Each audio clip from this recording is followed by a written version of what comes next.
Good evening, ladies and gentlemen, and welcome to the February 19th, 2025 meeting of the Daytona Beach City Commission. We're happy and delighted to have each of you with us. At this time, we would ask Madam Clerk for a roll call. Commissioner Strickland? Here. Commissioner May? Here. Commissioner Cantu? Here. Commissioner Henry?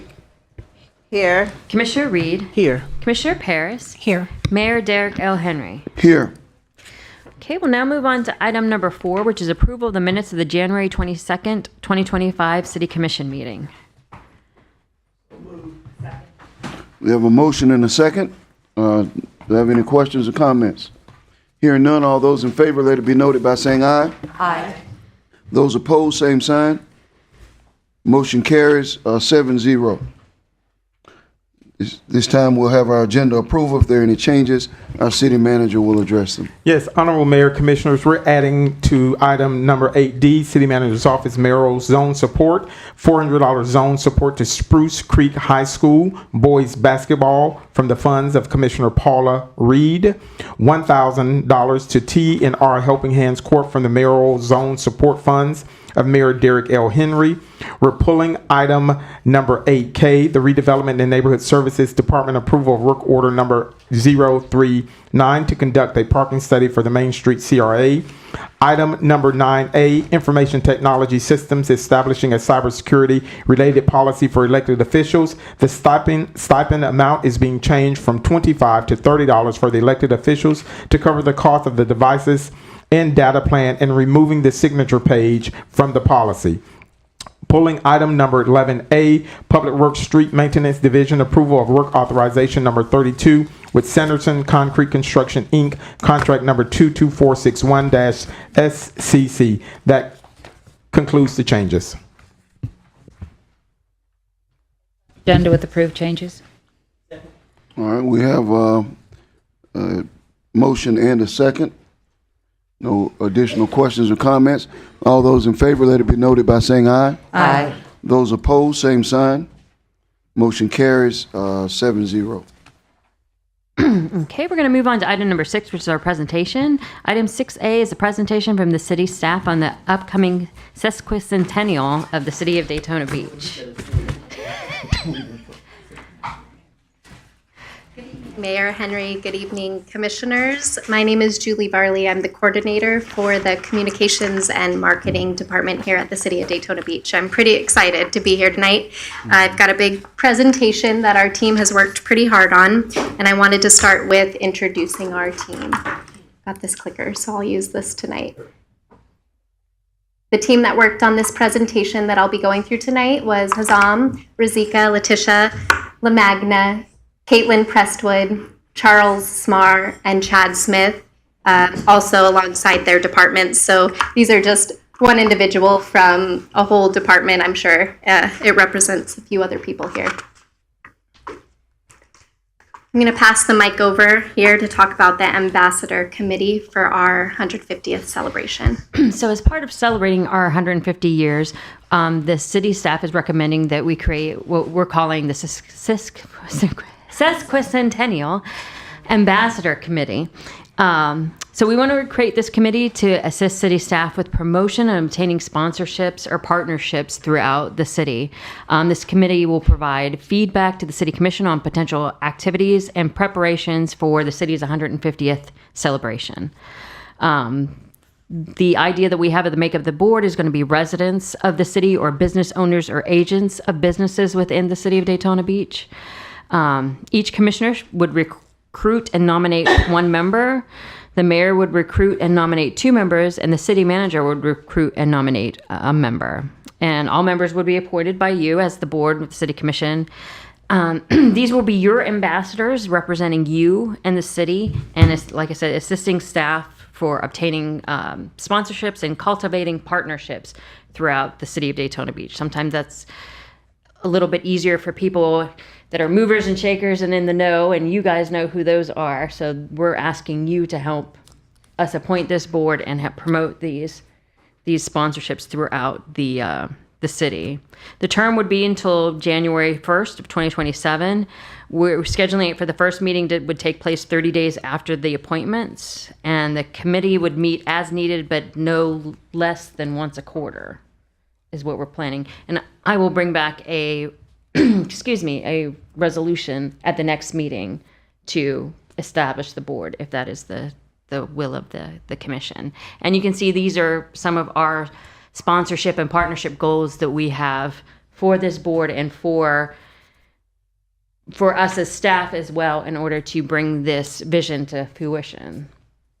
Okay. Anybody have any opposition to that? I don't have any opposition, but can we get a print out of this? I can hardly read this screen. We'll do that. Contacts and all. To scan it to your devices, but we can email it to you digitally after this too.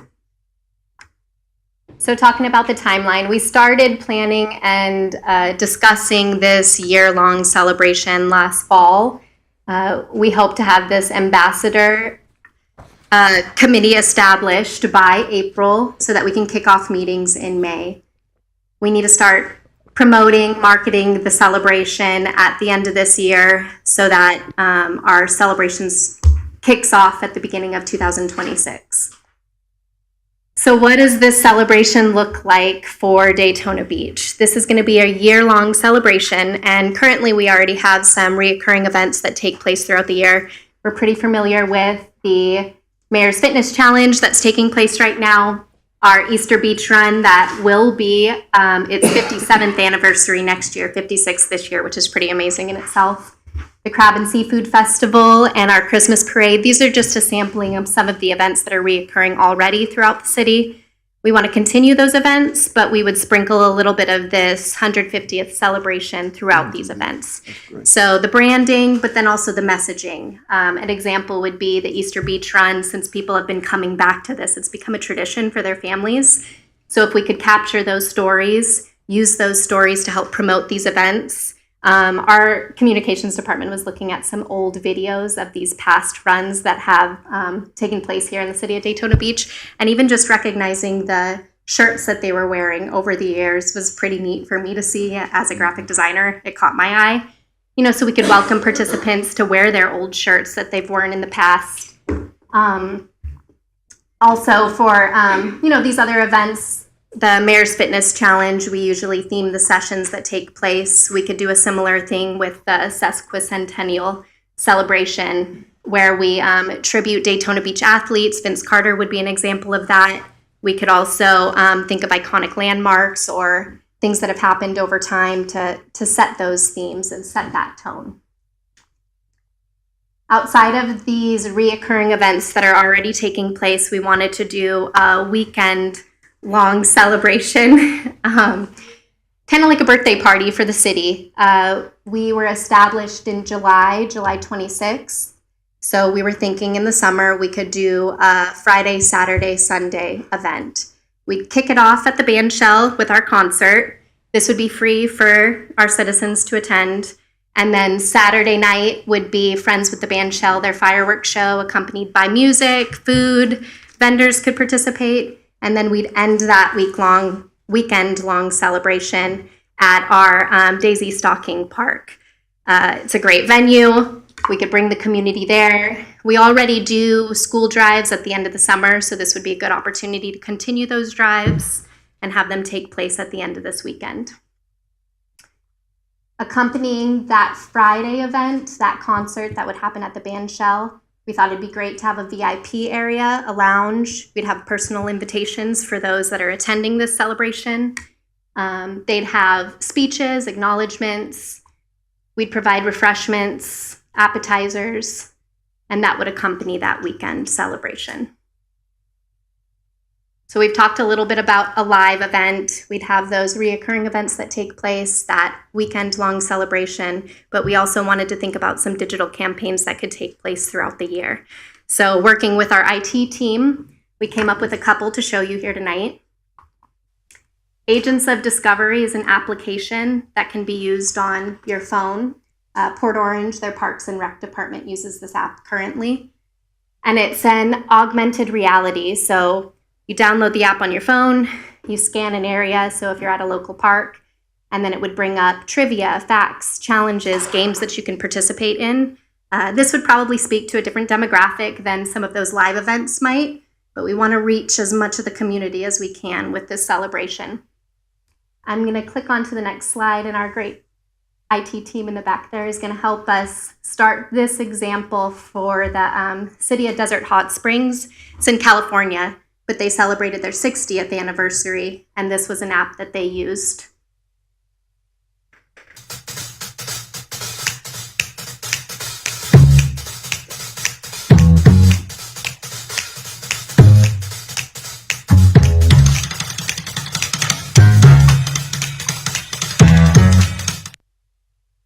So you can see they have a mascot, and it's probably familiar to their audience out there on the West Coast, not so much for ours. But they incorporated that little guy into each of these challenges and games that their community could play when they're in their natural landscape. So again, that landscape doesn't look so much like ours here in Florida, but the app here would be in our parks. It would have that as the background. Kids would scan, and it could teach them about the park, the history of the park, why it was named what it's named. I'm going to jump now to another technology that our team worked on, and this portrait will probably be familiar to some of you here. We have portraits out in City Hall for our previous mayors, and they worked with an AI technology to get this mayor to speak. I know, a little off-putting at first. I'm gonna have to admit that when I first watched this, I was a little bit set back, wasn't sure how I was gonna respond. But after I listened to her speak, it helped me feel a little more emotionally connected to her. I was able to hear about her time as the mayor for City of Daytona Beach. My dear friends, I stand before you with a heart full of gratitude and determination. Our community is strong and our future is bright, but only if we work together. We must uplift our children, support our elders, and ensure that every voice is heard. Leadership is not about power, it is about service. So let us join hands, break down barriers, and build a Daytona Beach that is prosperous, united, and full of opportunity for all. The work is not easy, but together we will rise. They worked hard on being able to convert quite a few other previous mayors also, and those would be made available not only here in City Hall, but also through a website dedicated to the Sesquicentennial as a whole.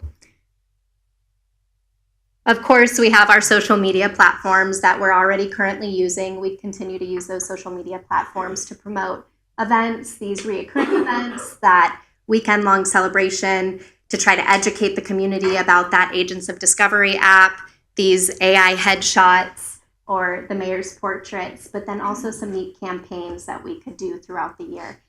Those could be trivia campaigns, so we could get a little bit more engagement from the community.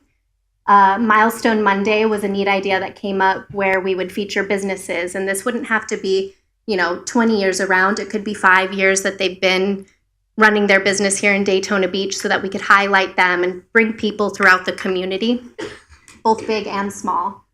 And then countdowns to this July event. So 150 days out from our big celebration, we could make sure to, mention how close we're getting to that event. We didn't want to forget about the academic side of things here in the City of Daytona Beach. We felt that it would be important to consider doing a scholarship. Our idea for the scholarship would be to select 10 students from Daytona Beach, our 2 high schools here, Mainland High School 5, and then 5 from Seabreeze. And we came up with a few different options of how those scholarships could be done. One option being that the students would submit essays written about the academic history of Daytona Beach.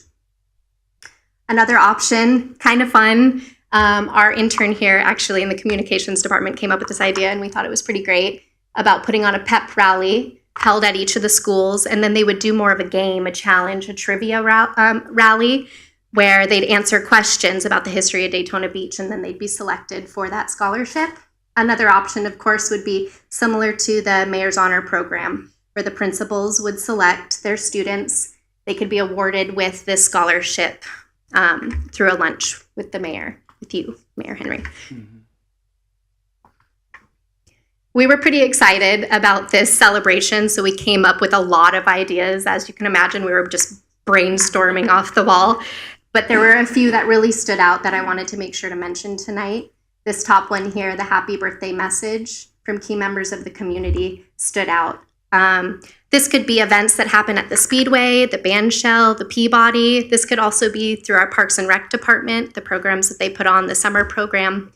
And we would have people say happy birthday to the City of Daytona Beach. We'd capture that through video. We could compile all those videos. We could even have elementary schools write their happy birthday messages, make cards for our city, and we could collect all of that here.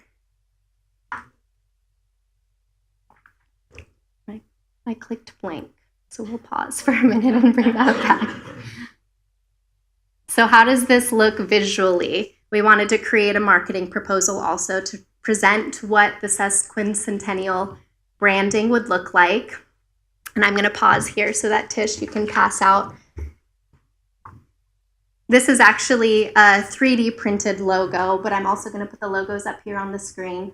We created both an emblem version and a wordmark version of the Sesquicentennial seal, and this would be used in all of our marketing. We created 2 different logos, and that's for printing on different mediums.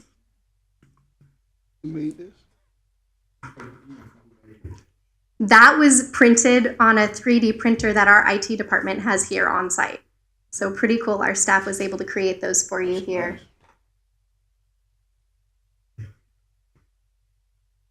I'm going to show you a little preview of what the IT department worked on for a Sesquicentennial website. And this website would be dedicated to promoting the events that we talked about. We would also have a shop incorporated in the website. It would be a turnkey, one-stop shop for people to come to, look at merchandise, 150th swag, purchase right there directly through their website, and then it would be sent directly to them. Those mayor's headshots that we all got a little sneak peek of would be on this website, a timeline, history of the city, photographs, as many photographs as we can have, I think would be great to include on this website. And then, of course, we would make it so that it could be used as an app on people's devices. So here's just a quick example of how we would feature events on the website. We'd show what the name of the event is, the time, the location, and we'd have it set up as a calendar so people can look ahead and see what all is going to take place throughout the year. Here's a little sneak peek of how a shop could function, similar to other shops and other websites that you might use, where you're purchasing your apparel and you're seeing the price right there, clicking shop, and then it's sent directly to your home.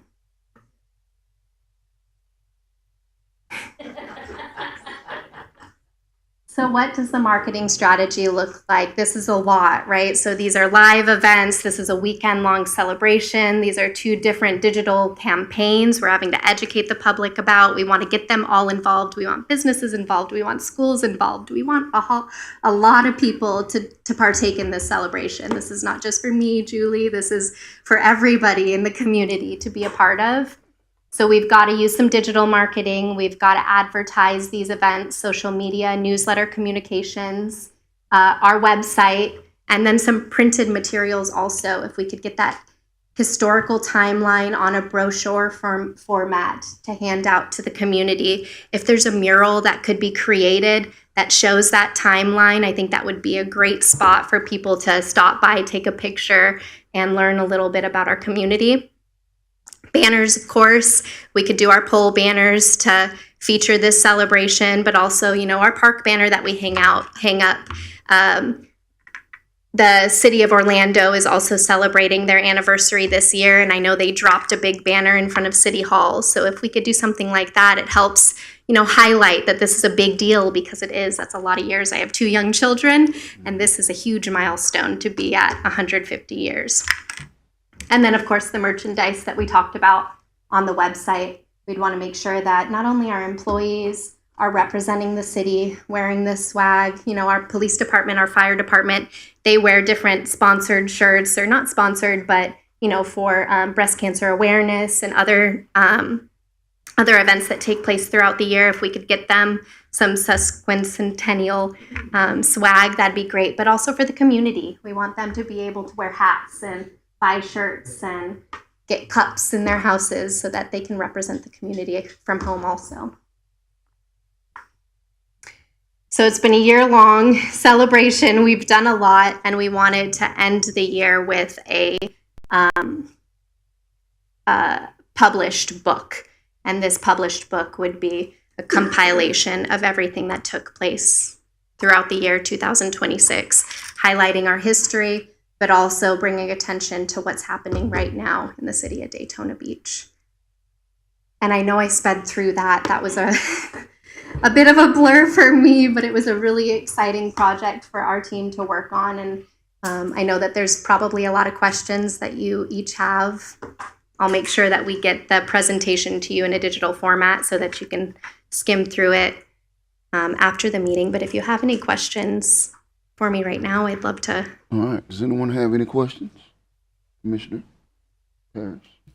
Not a question, but thank you. That was awesome. that was good. And I'm glad that I'm here to be part of this 150 years. You guys did a great job. Thank you. You're welcome. I too wanted to say, I think this is going to be the spark that we need for Daytona. If we can celebrate and have others to celebrate who we are, I think it's going to take us to the next level. It's going to support everything this commission is wanting to do. It's going to make our citizens feel good about who they are. It's going to make those who come visiting us know who we are. The whole marketing, how we've changed our logo and all of that. We are Daytona Beach. All right. No one? Thank Just want you. to say thank you. Let me say, some of us are old enough and have been around long enough to remember 100. And while I was just a little boy, I do remember the 100th celebration in this city. And Sister says, of course, being a history buff, but I do remember the celebration, and it is a big deal, and it's a good thing that even like Mayor Kelly was the mayor at that time, and so he is still around. So I think it's exciting that we will have people of his stature and prominence and who have been a part of our history for a very long time. And there are others who have been around. I dare not say that we have anybody who's been around in a position of prominence since the 75th, but we might. So I would like for us to sort of put out a call to hear from, because there's one gentleman whose father was the mayor in the 50s, still lives here on Beachside in Daytona Beach. So let's have it as an opportunity to celebrate all that we have been and all that we have been through and all that we have become and all that we are becoming. Because I think this commission is very proud of its work. I am very proud of Daytona Beach's history, despite it being, like all of history, a robust set of motions and activities and energies coming together to create a destiny that is not perfect, but that has a lot of things to be proud of. And so I think as a part of this year's celebration, we should celebrate all of the things, and I saw that in it, so it's not a criticism, but we should celebrate all the things that we have done. And a lot of that has been done. We're highlighting much of it now, even from the statue of Dr. Bethune and, the $400 million renovation at the racetrack, what we're doing at the Jack. All of that is a part of our history and in our contemporary history and the things that we're doing now, because we're treading on unprecedented or uncharted ground in Daytona Beach in a lot of ways as it relates to our development and our evolution in the last 10 or 15 years. So let's bring all of that together, bring all of the people that we can. And I'm very proud because I don't know when it was that I mentioned to the manager that this is our 150th year. And I'm very pleased with what you all have done in light of that conversation a while back, and then you guys just went off and came back with this, and this is beautiful.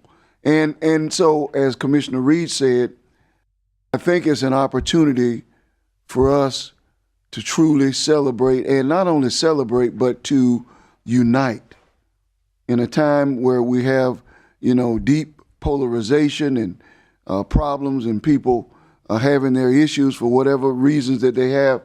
Let's show people the Daytona way, which I believe is a unique way in American history. I refer to us as the birthplace of the modern civil rights movement, with that simple opportunity that Jackie Robinson was given in our city. So let's celebrate all of that and all of the glory that is uniquely our own. Thank you. Yes, thank you. Mr. Mayor, I did want to commend the team for that. Commissioner Paris had a conversation with me earlier about the 150th birthday celebration, and as a team, we did want to have a representative from the commission to be able to attend many of our meetings and be a liaison to bring back information and updates to the commission throughout the year. And so I know Commissioner Paris was interested in that, and I wanted to know if you all would allow for her to serve in that role, to work with staff to bring information back to you all throughout the year for this celebration. I'm very happy to have you serve in that role. I think you do a great job. Sure enough. All right. Yeah. Thanks. Yeah. Thank you. Thank you. I have a question. Are we going to put any more of those I love Daytona Beach signs? We mentioned putting more of those around town. Where are we with that? Well, when Assistant City Manager Betty Goodman was here, we were trying to get sponsors because they are significant price. So during this centennial, we're hoping to go after some of those additional partners to put one in front of on the boardwalk, at the Jack, things of that nature, at the Speedway. So those are still things we're looking at. Thank you. What does each one cost approximately? I think it was about $25,000 to $30,000. Thank you for doing it. Thank you for doing it.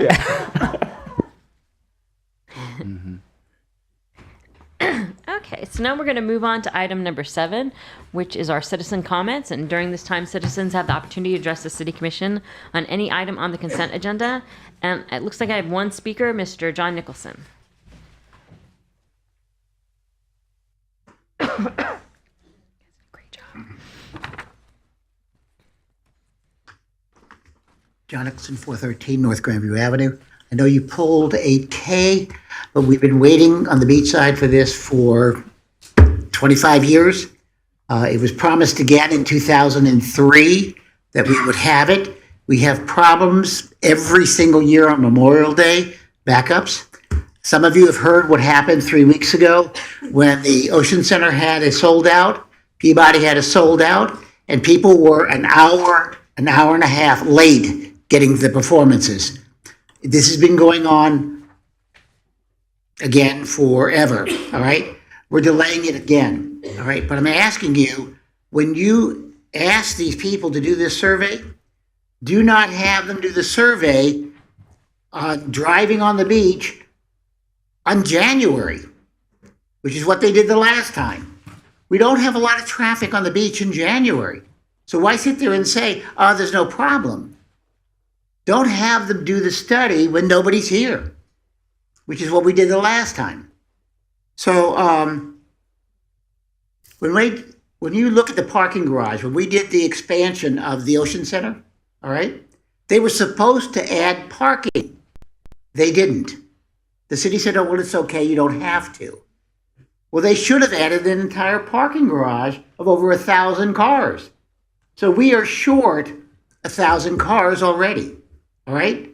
So when you tell them that they can't use the garage because it's committed, there are 500 spaces in that parking garage committed because we took driving off the beach. So there isn't 1,500 cars there. We don't have that luxury. There's only 1,000. But then you have to take away the 200 that we took away that existed before you got to the garage. And then you have to take away the 200 that we committed to the lagoon. Then you got to take away the 250 that we committed to the theater. By the time you're done with it, When we built the garage, we were short. We built the expansion of the Ocean Center. We're short another 1,000. So when they do this, look at it carefully. Tell them in advance that these things are committed, because they don't know that. They don't have the history. So please, if we're going to do this, let's do it right. We've been waiting for 20 years. The people at the Ocean Center, their hands are tied. Peabody's hands are tied. They want to sell out, but without parking, it's going to be a bad deal for both of them. Thank you. John, Peabody sells out quite a bit. Not when the Ocean Center is sold out, there's a lot across the street. I don't know about that, John. That was my final speaker on the That's consent agenda. inaccurate. Okay. All right, we have a motion and a second. Nope. Motion, second. Commissioner Reed, Commissioner May, in that order. All right, do we have any questions? All right, all those in favor, let it be noted by saying aye. Aye. Those who are opposed, same sign. This motion carries 7-0. Okay. We're going to move on to item number 9, which is our public hearings and quasi-judicial hearings. Item 9A is Information Technology System, establishing a cybersecurity-related policy for elected officials. This is an ordinance on second reading, public hearing. An ordinance of the City of Daytona Beach establishing a cybersecurity-related policy regarding acceptable use of city information technology system and resources for elected officials, providing for repeal of conflicting ordinances, providing for severability, providing for codification, providing for scrivener's errors, and providing for an effective date. Have a motion and a second.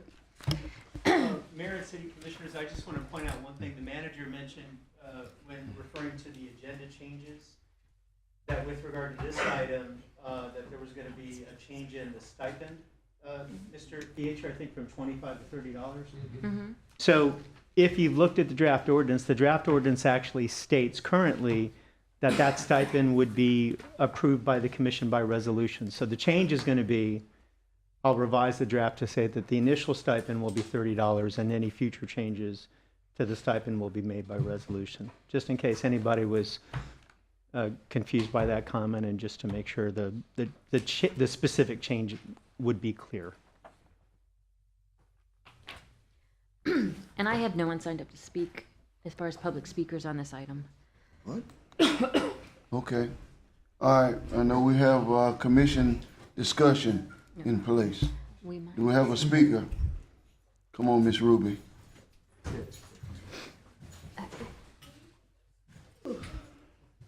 Are we gonna We're gonna hear from the speakers first. So our first speaker is Pierre Lewis, and on deck is Ann Ruby. Pierre Lewis, 130 South Franklin Street. Amber's going to talk about that. If I had any comments to make on this as a person that was a retired cybersecurity officer for many, many years, I mentioned of some, and I looked at it and asked me to look at some of the stuff that's there. And I can say from my endpoint, it's a very sound program that's there. Information that's there. And I've been at it for a while, and I was what they call a hacker, believe it or not. And there's a difference between a hacker and a cracker. A cracker is the term that was used many years ago when individuals went out there and they did malicious intent. A hacker was an individual that made sure that software ran appropriately. So sometimes we misuse those terms over the years, and that's actually what it is. But my point still that I wanted to make about that, as I looked at the program and I talked to my colleague about that, is that the reason I think it's so sound, but it's also outdated. And the only reason I say it's outdated because in the cybersecurity world, things are changing so fast in a matter of seconds. Polymorphic viruses and stuff like that exist every 5 seconds, every 10 seconds, stuff like that, and data is outdated. I mentioned a number of times when I say data and information because a lot of times in the dialogue that I heard the last time when people were talking about this, well, we kind of got into a point of personalized between an individual and an individual. When you're looking in the world of cybersecurity, it's never really about a person. Mm-hmm. It's always about the data. Mm-hmm. And it's always about the information. It's always about a particular device. A device, as a person that's a hacker, is really not looking for your family photos or your pictures and stuff like that. What a hacker is most of the time is looking for is to allow someone to say, when I've attached myself to that IP or that device, I could be in Bukistan or Russia or somewhere like that. And I'm mimicking that device that's there in Daytona Beach, in Holly Hill, in Korea and Japan, stuff like that. As you know, in the military, we deal with a number of that, but they're really not trying to get your family photos. That's something for Hollywood. They say that, but they're not. They're really just trying to show you that they're in one place and triangulate that and seeing there's somewhere else. The point that I really want to get across is to understand it's always about protection of the data. And the plan that you have that's right there falls in line with what needs to be done is affecting their data. And also, I talked to a friend of mine that works at the, I'm 47 seconds, that works at Embry-Riddle, Colonel Kim Ramos. She's done the same thing for 30 years. And we kind of discussed and went back and forth about that. Just Pierre, you're exactly right. That's the way you should make sure you frame it. Frame it in that fashion. Frame it that once an individual or a device does not be that person, but that device enters into a municipal government, their network, it's always subject to the policies that are there, that device, because you never know who's using that device. You may think it is that one particular individual, but in actuality, it's what we call a bad actor. And that bad actor could be somebody that's using it. And I'm running out of time, but never forget it's the data and the information and not the individual. Thank you, sir. Thank you. Thank you. Our next speaker is Ann Ruby. Ann Ruby, 137 Park Avenue. I did have a very interesting discussion with Mr. Pierre Lewis, and I have to say it's more terrifying than I ever thought it was. I think one of the things that's really critical to understand is that municipalities are target-rich environments. They're not going to try to hack Amazon because Amazon can afford to pay for a lot of virus protection. They can afford to pay for a lot of cybersecurity. We need to do everything we can to keep our data and our information safe. And when you get hacked, when you get violated, it's very expensive and it's very time consuming to get it repaired and get things restored and back online. And it's not something that we should be fooling around with. So I think it is a very sound policy. What's being asked in terms of compliance from y'all is not unreasonable. And I think it's something we have to do. As I said in my, I borrowed an analogy in my email to y'all that Pierre Lewis gave me, was that if you have information in your office and your office is behind a locked door and your office catches on fire, do you want the city manager or somebody to have the key to open your office and put out the fire, or should the whole building burn to the ground? And that's one way to think about this if you need to kind of get your head around it. Because, somebody coming in through your hacked laptop or your hacked cell phone could effectively burn everything down. And it's not worth messing with. So I think this is a great ordinance in terms of being an ounce of prevention to prevent a costly pound of cure. And I hope y'all vote yes. Thank you. Those were my only two speakers on this item, Mr. Mayor.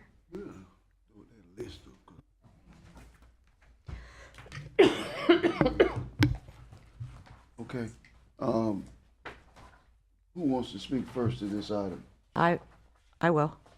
Okay. I'm probably the longest. All right. Okay.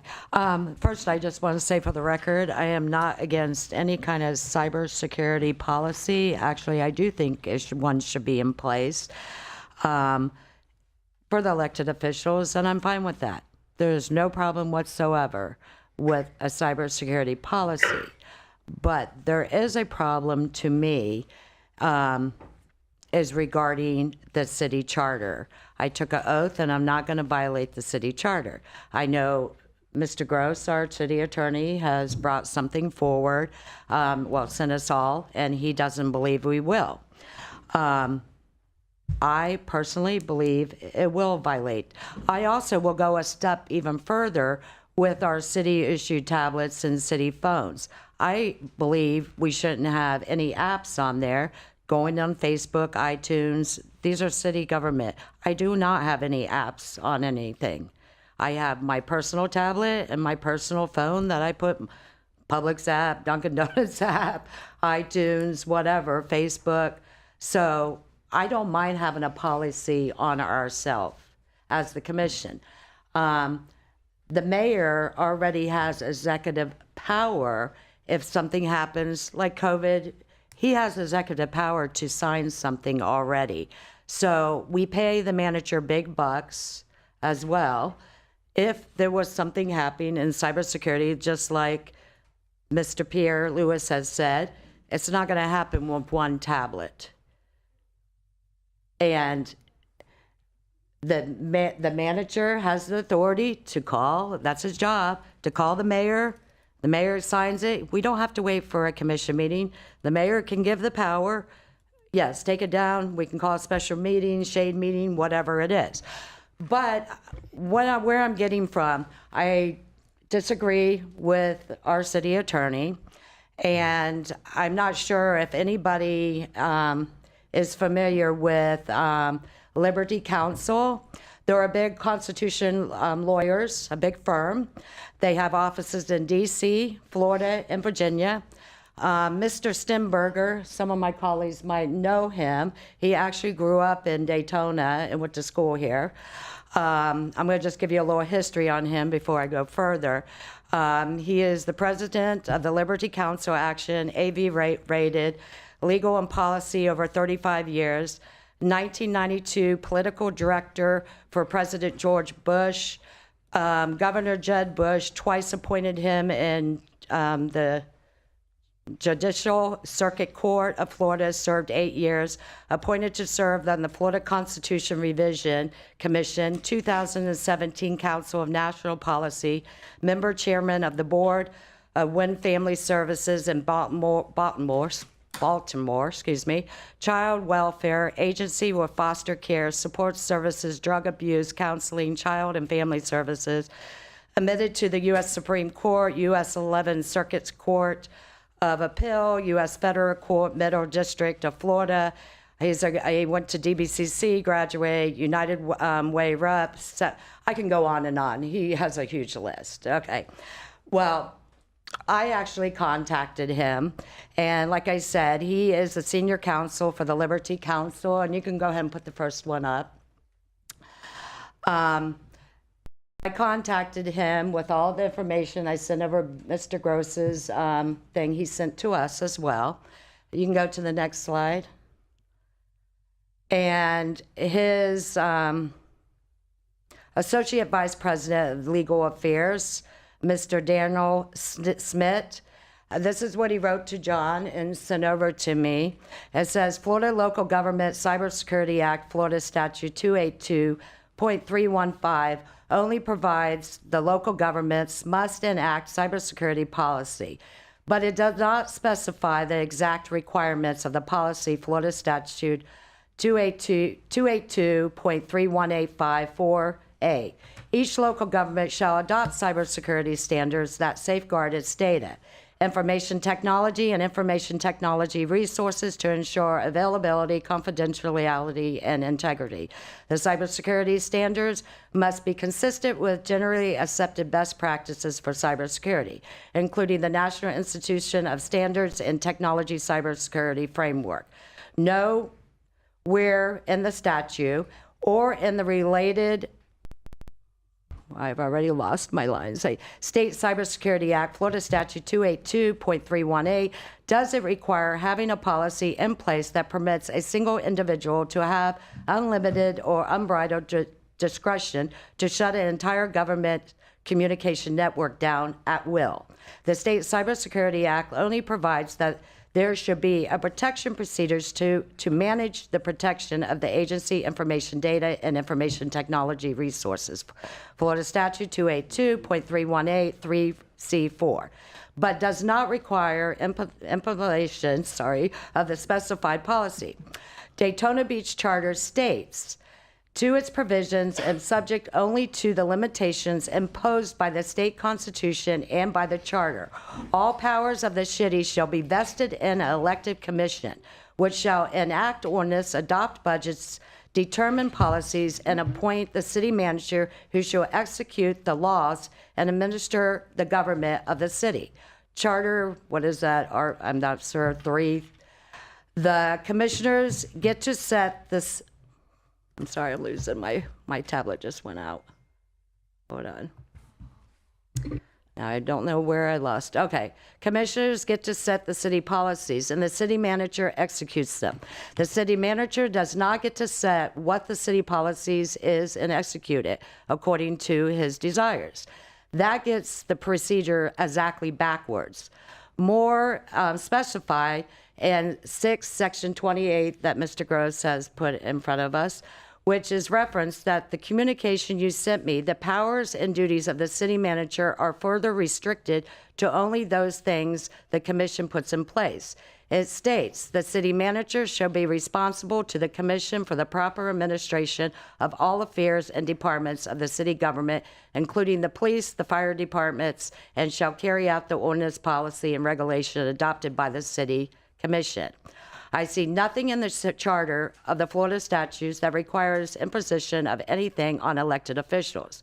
And there is certainly nothing that precludes the Daytona Beach Commission from rejecting proposals from the city manager attempting to act in excess of his authority. But I went a little bit further because I called him because I had a specific question, and that's up. As Stacy, as brief follow up on our conversation a moment ago, it would violate the charter to devise a policy, ordinance, or regulation that elevates the city manager above the elected officials of the commission. 6 Section 27 states the city commission shall appoint a city manager who shall be the administrative head of the municipal government under the direction and supervisor of the city commission, and shall hold office from the date of an appointment until discharged by the commission, and shall at all times serve the pleasure of the city commission.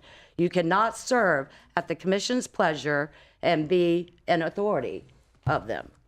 So this is a huge law firm that is giving me this advice. So I don't know what my colleagues wants to do. I am no problem of putting a policy in place for the elected officials.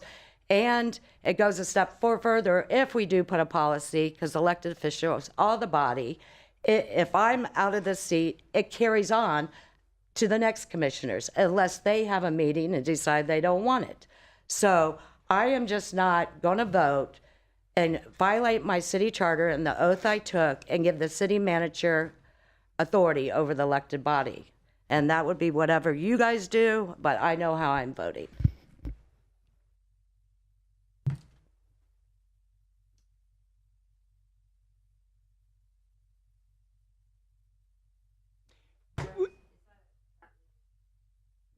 Yeah, I agree. First of all, I've not seen any of that information and I got before. It last minute, but I did Yeah. tell you. Second of all, I agree with a lot of what's in the memo. I mean, in fact, let me just go through a couple of the points, and I don't have it in front of me. The attorney who wrote that memo is correct that the statute that requires the city to adopt a cybersecurity policy consistent with best management and cybersecurity practices only expressly requires employees to go through cybersecurity training. The fact that it only requires employees to go through cybersecurity training, while at the same time requiring cities to adopt cybersecurity policies in accordance with best management practices, combined with the fact that when one of our IT staff previously wrote to all city employees and all of you saying, hey, you need to do some training, and as part of the response to that email, I believe felt, whether it was intended or not by one of the members of this body, threatened, led to the need for this ordinance. I'm going to finish based on my understanding from talking with Mr. Fiecher and the IT director, because I think in the IT director's view, and he is the only expert we have on hand as to what best management practices are, it's critically important that all users of the IT system do things, for example, such as training. And if, in the face of a refusal by one of you to do that training, what I'm told by the IT director is if one option was to schedule either a special meeting with you or ask for the mayor to issue an executive order based on an emergency, and I have not researched whether the power to declare an emergency would extend to this. if that's one option, what I am told by your expert, your IT director, is that in and of itself may not comply with best management cybersecurity practices.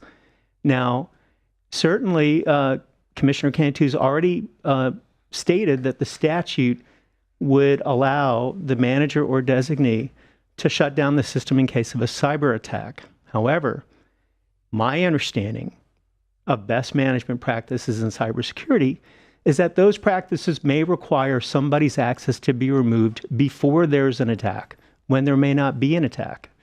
When, for example, somebody repeatedly refuses to comply with certain types of safeguards, training, other things, that the actual need to wait on an elected body to make a decision may create an unnecessary risk. And in addition, I have reviewed our cybersecurity insurance policy, which, first of all, as is typical of many insurance policies, can give an insurance company an out from covering liability when the insurance company determines that the insured has acted negligently.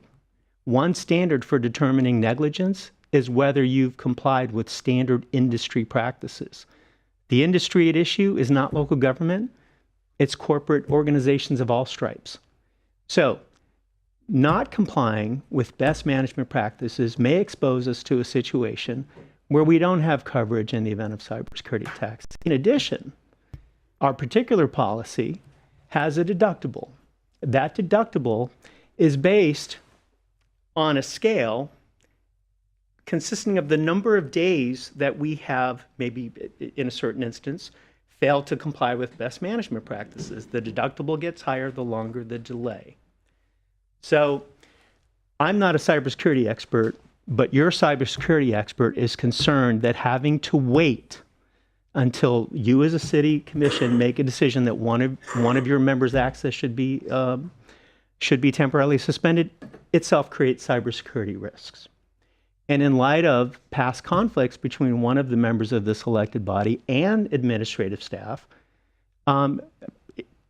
that's exactly what precipitated the need for this policy. Now, I disagree with the conclusion, if there is one, and I haven't had time to study it, that the charter does not allow you to give the manager this authority. In fact, the charter specifically says it's your authority. It's your authority to give to somebody, whether it's the mayor or the manager, to take this action. I'm not aware of any restrictions in the Florida Constitution, the U.S. Constitution, the state statute, our own charter, or the statute that we're talking about here that only required employees to do training. I'm not aware of any restrictions that would prohibit you from adopting this ordinance.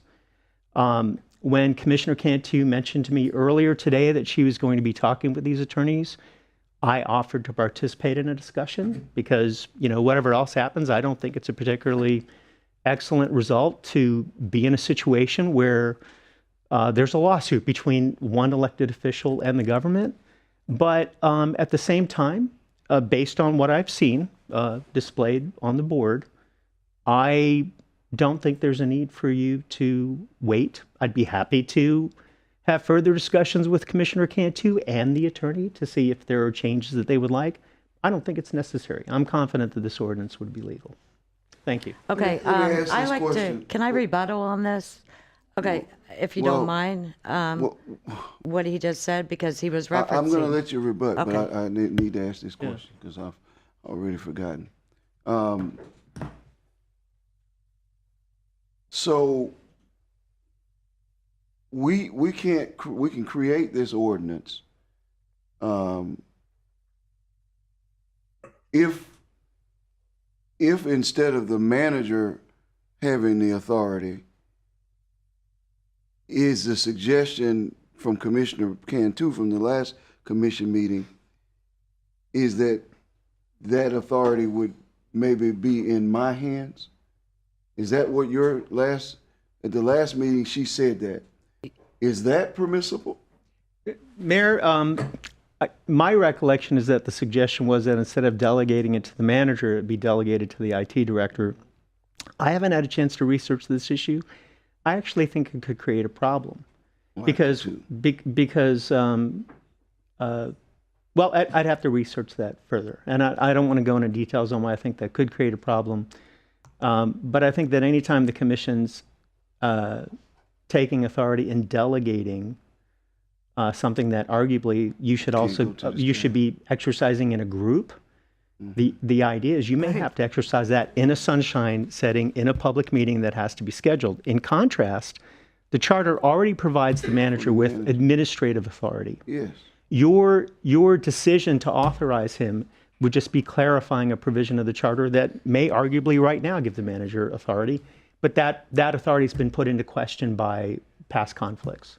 So, but does this allow the manager to terminate our use if we don't take those classes? Not necessarily. I'm going to refer to the ordinance specifically. So the ordinance does say that you all intend to comply with the policy, which is an attachment. But the ordinance also, and I apologize, I'm trying to find the ordinance so I can read from it.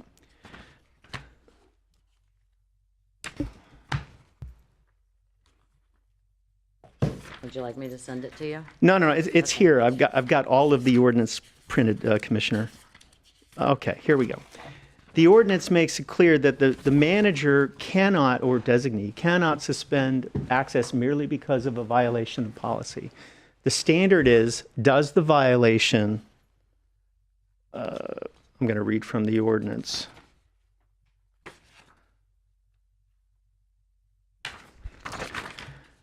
Does the violation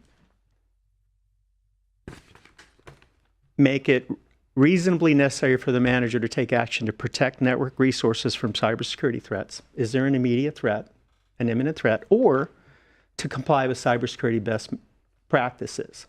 Now, I'm not a cybersecurity expert, but I understand that there's a difference or a potential difference between whether there's an imminent threat and whether best management practices, aside from an imminent threat, would be violated. And again, I think the reason why the second one of those is important is because failing to comply with best management practices, and they exist. In fact, we've referred in the ordinance to the same best management practices that are referred to in the statute, and those are the practices adopted by the National Institute of Standards and Technology Cybersecurity Framework. So if those best management practices dictated that after, I'm going to come up with hypothetical, I've asked a user 3 times on 3 different occasions to take the training. If the best management practices said you should remove that person's access afterward, then the manager would have authority under those circumstances to temporarily remove access. And if the user, in this case, the elected official, disagreed with that, then the ordinance also says that you have the final decision-making authority. That could be brought to you all. Yeah, but by that time, he would have already have been able to suspend the privilege. And I don't know that part should be in there. I think it should only be if it's an imminent danger. Well, and you have that choice. Yeah. The concern I would have, and it's just the risk that you would run, is you are giving an insurance company latitude to decline coverage in case there are damages that the city pays from a cyber attack because of a failure to comply with best management practices. And having said that, I am not enough of a cybersecurity expert to know how likely it is to create that logical link between those two. I'm just not able to do that. Well, Governor DeSantis is the one who put this in place in the first place, and the board in place. I definitely disagree. And you asked a question that actually wasn't answered. You asked, the mayor asked if he has executive power in case of emergency. He does. He's done it before during COVID. The manager gets paid big bucks where he can call the mayor and say, shut it down, the system. One call. I mean, so, and as Mr. Pierre has said, it's not going to be one certain device in the first place. Now, yes, I do know how this started. And He has a separate email directly from me, Mr. Gross. I don't mind taking these classes at all. I have taken them. But the reason this started, because I know what I'm required and supposed to do as an elected official. And when someone is challenging me and telling me this is a state law, and that state law clearly says employees and not elected official. If you're going to challenge me and then keep challenging me, I'm going to go back. And which Mr. Gross knows, he received an email from the Capitol stating that if he wants us to do those classes, he has the opportunity to go lobby the state and have them put in elected officials, because the act clearly states employees only. But like I said, I have no problem putting a policy in place for elected officials. By this policy. I do have a problem by the going against the city charter, and these are well-known lawyers, and I'm going to read something else, which I didn't put up, just real quick. It's a really short. John says, Daniel, what is the recourse? What happens if they still violate the law and ignore it? Can the court issue an injunctive relief? I assume Stacy would have the standing to bring an action to enforce the law. John, Stacy, I certainly think the commissioner would have a standing to challenge the ultra vires action of any commission, particularly if Gross violates the charter. And then he says, there are a host of good local government lawyers who could bring such an action, and I believe it would be successful. You know, I hear what you're saying. Commissioner Cantu and I have had a lot of discussions about. I have talked to you before, but Sure. actually I got this the last minute, and everyone will get copies. That's okay. And let me just say for the record that their reference to Gross is not referring to me. I think they're referring to it. Yeah, no. That's a word. No, I get it. I get it. But listen, Mayor, your concern a few minutes ago. I'm not here to defend the policy. I'm just explaining to you the policy basis that I.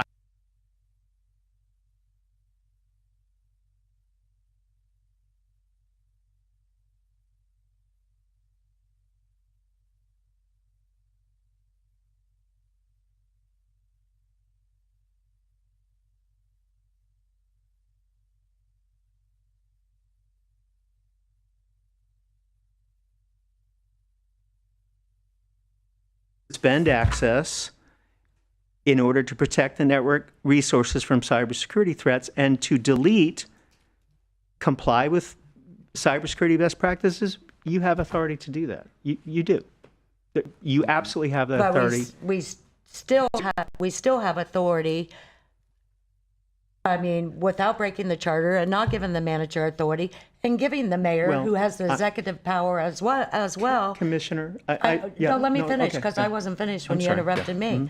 But we do, as you're stating, the manager, but we still have the power as elected body to give the mayor, who has executive power in case of emergency, instead of the manager. So there's no difference.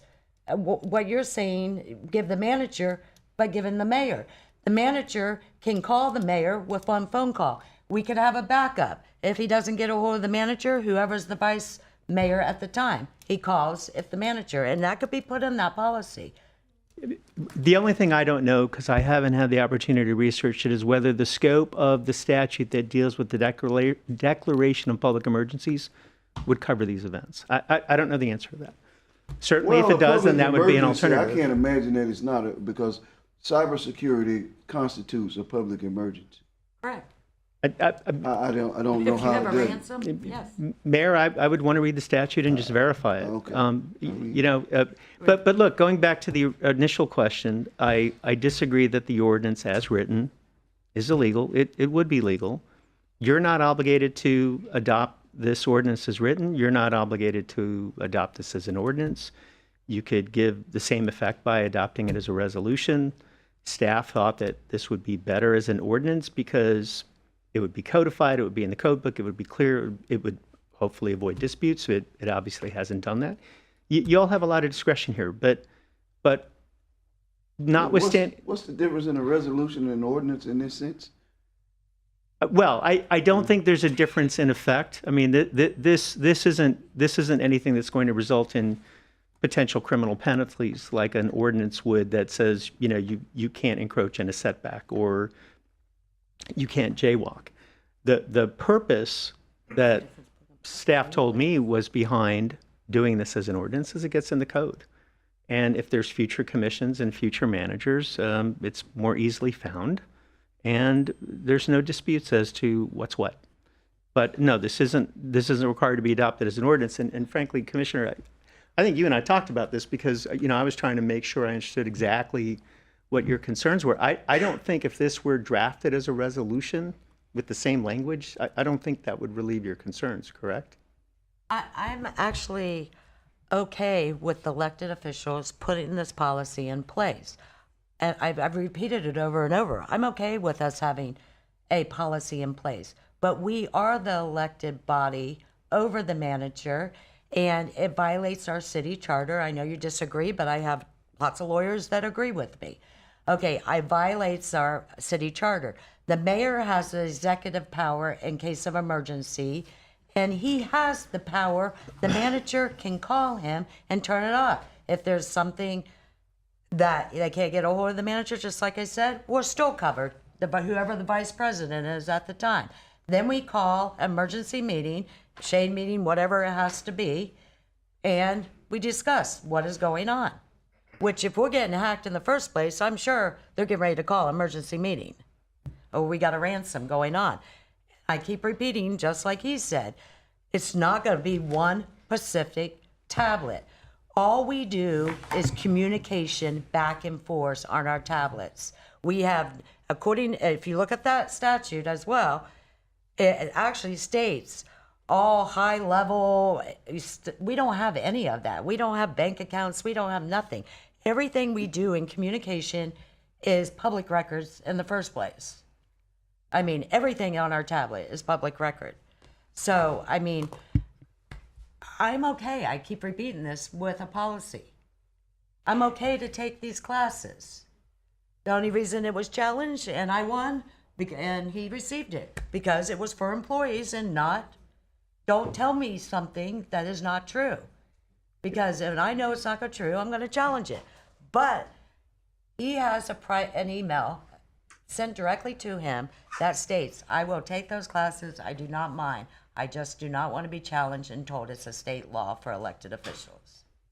I have read that whole It's book. not a state law, and I'm not going to sit here and Right. pretend that I ever thought I had to take the class, because I never ever one day or moment have thought that, and known that I didn't, and known that they couldn't turn my system off because I didn't take them, and I don't want them to be able to turn it off if I don't take it.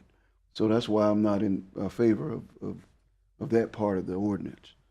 So I wouldn't support that part. But if it's an imminent threat, then it's different.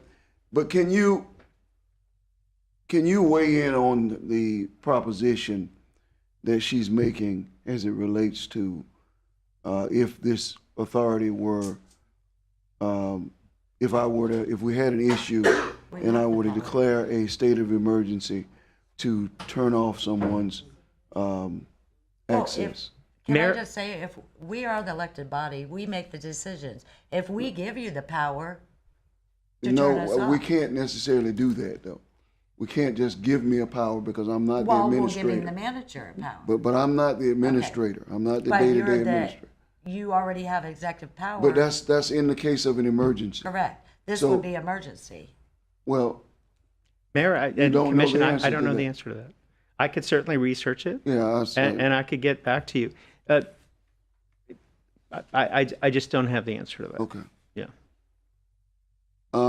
Okay. Well, I would entertain that idea, even though I didn't want to be bothered with that. I understand what her point is, but it's not necessary if the rest of the commission doesn't favor that. I certainly do not favor the portion that, for what I think could be a frivolous cause, would enable the manager to turn it off. And I'm not saying that he would do that, but I don't. That's You don't give someone a power because the next person may not be him, Agree. you know, so it doesn't matter. And we're not talking about the wisdom of that. I was focusing on the legality of it, which I think is a different issue. That's right. Yeah. Okay. Commissioner Cantu and I have spoken, what is the pleasure of the remaining members of this commission? Yes. Mayor, I'd feel more comfortable if Ben came back to us to let us know about that option. And also you brought up about us not being covered by our insurance. I find that very scary. So if you could, this is the first time I'm hearing about that part. So if you could research that also. I've researched it, and we may need to break into a cybersecurity meeting to get more into the weeds on that issue at some point. But I would prefer and feel more comfortable revisiting this. Yeah. Okay. Same? Same. Okay. Any other sentiments? We can definitely revisit it. I'm all for the city manager being able to, if it's an imminent threat, be able to turn off computers. Also, I do want to know just what else can happen if Commissioner Cantu just decides, and she's pretty much already decided that she's not going to comply with this. And I honestly, I don't care one way or the other because I just don't in this particular instance. No, I'll comply with it. Huh? I'll comply with cybersecurity. She's just gonna have her own Correct. device. But what I'm saying is, that's not the end of my question. Can she just be excluded from everything else that we decide on? Can we just say, okay, well, Commissioner Cantu is going to be up here doing her own thing? Because, you know, sometimes one of the people is always going to do their own thing. How can that work? I don't have an answer for you, Commissioner. And one thing I'm going to be really clear on, when I was telling you what my understanding was of the various kind of cybersecurity issues, I was relating to you information that I'd received that I needed to determine that the ordinance would be legal. I am not your cybersecurity expert, and I think if you have those kind of questions, you should ask them of your cybersecurity expert. That's not a part of that question. That the last part of her question. It is not. No. Well, I mean, how's it workable? That's a question for you all to decide, obviously, right? Yeah. Yeah. Well, anyway, to suffice it to say, I'm okay with the city manager. I'm not okay with having to call the mayor. I know the mayor. I've known him for 50-something years. Don't answer his phone. And I've known the mayor for 50-something years, and that's all I'm going to say. I think he's a wonderful mayor. I think he does wonderful at his job, but being able to maybe reach him at the very last second when he might be dealing with a student that's throwing throwing shoes at the teacher, he may not quite be available right there. I know I've called him, his mom has called him, and I've called him sometimes to rush his mom to the hospital and couldn't quite get him right away. It took a little while to get him. I'm not okay with that. I agree with that. I'm not okay with the vice mayor because I don't know the vice mayor's schedule, but I do know that the city manager is who we pay to be here for certain hours and to be reached for certain emergencies. That's who I pay. That's who I'm going to expect to handle those situations. I'm just not going to be okay with a mayor or the vice mayor or the vice mayor or even the IT guy. Can I throw out a couple of suggestions that I think might reflect a consensus? First of all, put aside ordinance or resolution for a minute. The current language says, prior to removing, suspending the access, the manager would provide the elected official advance notice and advise of the steps, right? And it currently says the exception is, as I said, when removing access is reasonably necessary to protect network resources or to comply with cybersecurity practices. If we deleted the second of those and made it clear that we were talking about to protect network resources from imminent cybersecurity threats, and then provided that in other instances, the manager would have to present it to the commission for a determination. Is that acceptable to the commission? You might want to hear from your cybersecurity person whether there's cybersecurity threats created by that, but is that acceptable to you as a commission? They bring it back and check. I mean, I could redraft it along those lines. If I get some direction, I could You I can could do that as redraft well. it along those lines, but redraft it along those lines with the questions answered that they agreed to on this side, which was 3 people. Right, and 4 people. And that question is, instead of authorizing the manager, could it go through the executive order authority under the statute dealing with emergencies? Yeah. I'll have. That way we have all the information. I'll have both of that. Then we have that. Because I'm okay with that, what you just said. Sure. Because I'm also okay with it going to the manager. But I understand what she's saying, and I don't disagree with it. And that's why in part of it, I certainly agree with the portion, because it's you just get to a point where you want to make certain that things are done today in the same way you want them done 25 years from now, or the next commission and down the line. So, okay. All right. Absolutely. Any other questions or comments? Well, I didn't Reed. get to say anything. Yes, ma'am. All right. I like it just the way it is. I'm prepared to vote tonight. I was waiting for someone to say that before the manager would take that step, it indicates he would call that elected official and let them know that there's going to be a situation, or there is a situation. Cybersecurity, imminent threat, best practices. I am not prepared for the security, for the insurance company to not cover us in the event that we have a situation. I'm not prepared for that. And I'm not prepared to answer to the citizenry if we make that decision. We give the manager authority all the time to make decisions. That's what we do. The authority given to him would be from us to be able to do this. He can't do it unless we say do it. So I'm prepared to vote, but you can come back with what all y'all need to come back with. Can you say that again? You said he cannot do it unless we give him permission. We don't mean by policy. Do you mean in that particular situation? So he would call and say, hey, we're having an issue. This is what I intend to do. Is that what you mean? No, that's not what I mean. What do you mean? I'm saying if we give him the authority that this ordinance is saying, we give him authority all the time. Sometimes we vote on things that require some monetary, and it's going to be larger than what we expected. And we say the manager has the authority beyond that meeting to take the necessary steps monetarily. To me, this is similar, that if we have a situation and the manager needs to move forward on it, he will do that. It indicates that he'll call which one of us is having a situation before he even takes that step. Yeah. We're giving him that authority to take that step. But it's not similar.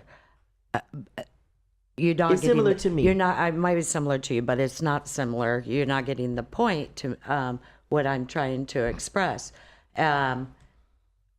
We give him authority. Yes, he is the city manager. He oversees all the employees. We give it to him all the time. But we've never given him authority over the elected body, and that violates the city charter. So that's the difference here.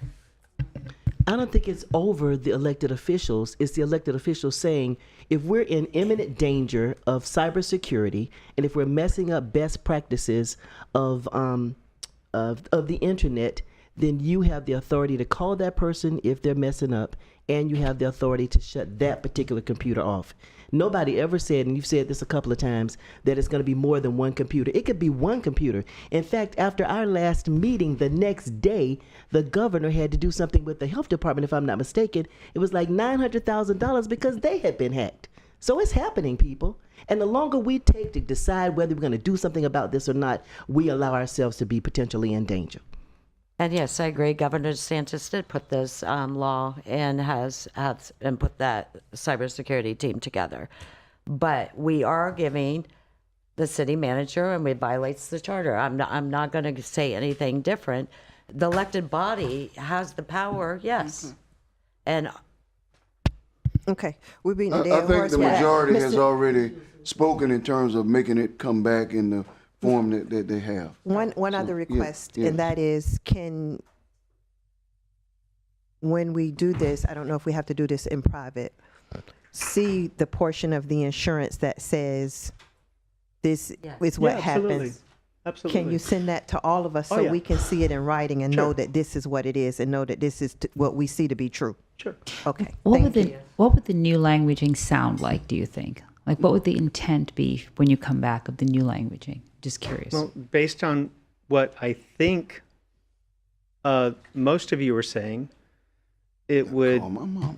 it would, well, it would do one of two things, right? If it was clear that that in all instances in which you had a cybersecurity risk, the mayor under the statute has authority to declare an emergency order. It sounds to me like what you all want is for the manager to make that request to the mayor, and then the mayor would invoke that removal as an emergency order. Commissioner Kent, I'm sorry? Would that, what Attorney Grosser said, would that satisfy you with regard to the wording? I'm going to talk to him more, and I prefer him to bring it back, and he can actually talk to the lawyers that I have as well on this, because he said he wanted to, and I just got this the last minute before the commission meeting. So The idea that the city, I'm just curious, the city manager would contact the mayor, and the mayor, as part of the elected body, would then go ahead and say, and this is what we're going to do. But it'd be like, so you'd be okay with I that? would be okay with that, because he's not over the elected Right. body, and it doesn't violate our city charter. Okay, all right, thank you. And just to be clear, I am not concerned about the legal conclusions that Commissioner Cantu's attorneys talked about. I take what you're referring to as being policy concerns on your part. Yeah, and so. I agree. I'm fine with that, because we're not putting him over the elected body. Mayor, would you be okay with the Mayor city don't wanna manager do that. contacts you? If we gave you permission at that point, the city manager contacts you, and then you say, yes, go ahead and do whatever? No. Well, Yeah, he has the yeah. executive I power. said before I didn't want to be bothered with that because I think this is. I really think in my heart that this is a trivial matter. But when you make a decision, it has to be, legally right and the right thing to do. So I will do what I believe and vote on what I believe.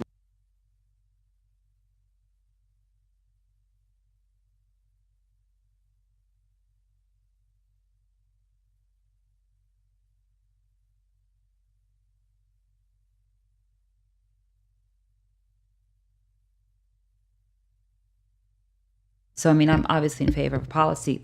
Seems like we're up against the process. We all agree we need it, but how we get there seems to be an issue. Yeah. Once we get the information, I will answer, but at the end of the day, I'm going to get to a decision and that's going to have to work for the residents. Whether it's legally prudent and the best, it may not fit perfectly in her prescription, because at the end of the day, I think that we have to do something. So, okay. Any other questions? All right, let's move on.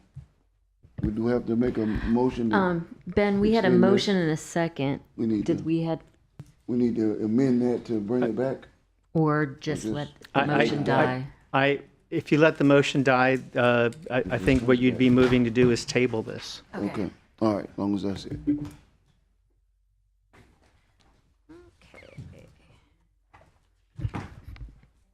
So we're going to move on to item 9B. This is the Police Department Amendment to the City Ordinance, Chapter 10. This is an ordinance on second reading, public hearing. I'm sorry, I probably wasn't being clear. If you've let that motion die and that's recognized by the chair, I think you need a motion to table the ordinance. Oh, okay, I'm sorry. Right. Okay. Oh, okay. All right, so can we have a motion to table this item? So moved. Well, right now, Mayor, you've got a motion on the floor, so the person who made the motion and the person who seconded would have to withdraw the motion. All right.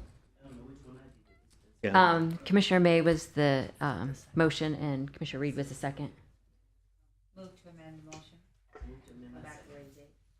Okay, All so right. that's withdrawn, and now you need a motion to table. Motion to table it. All right, we got a motion and a second.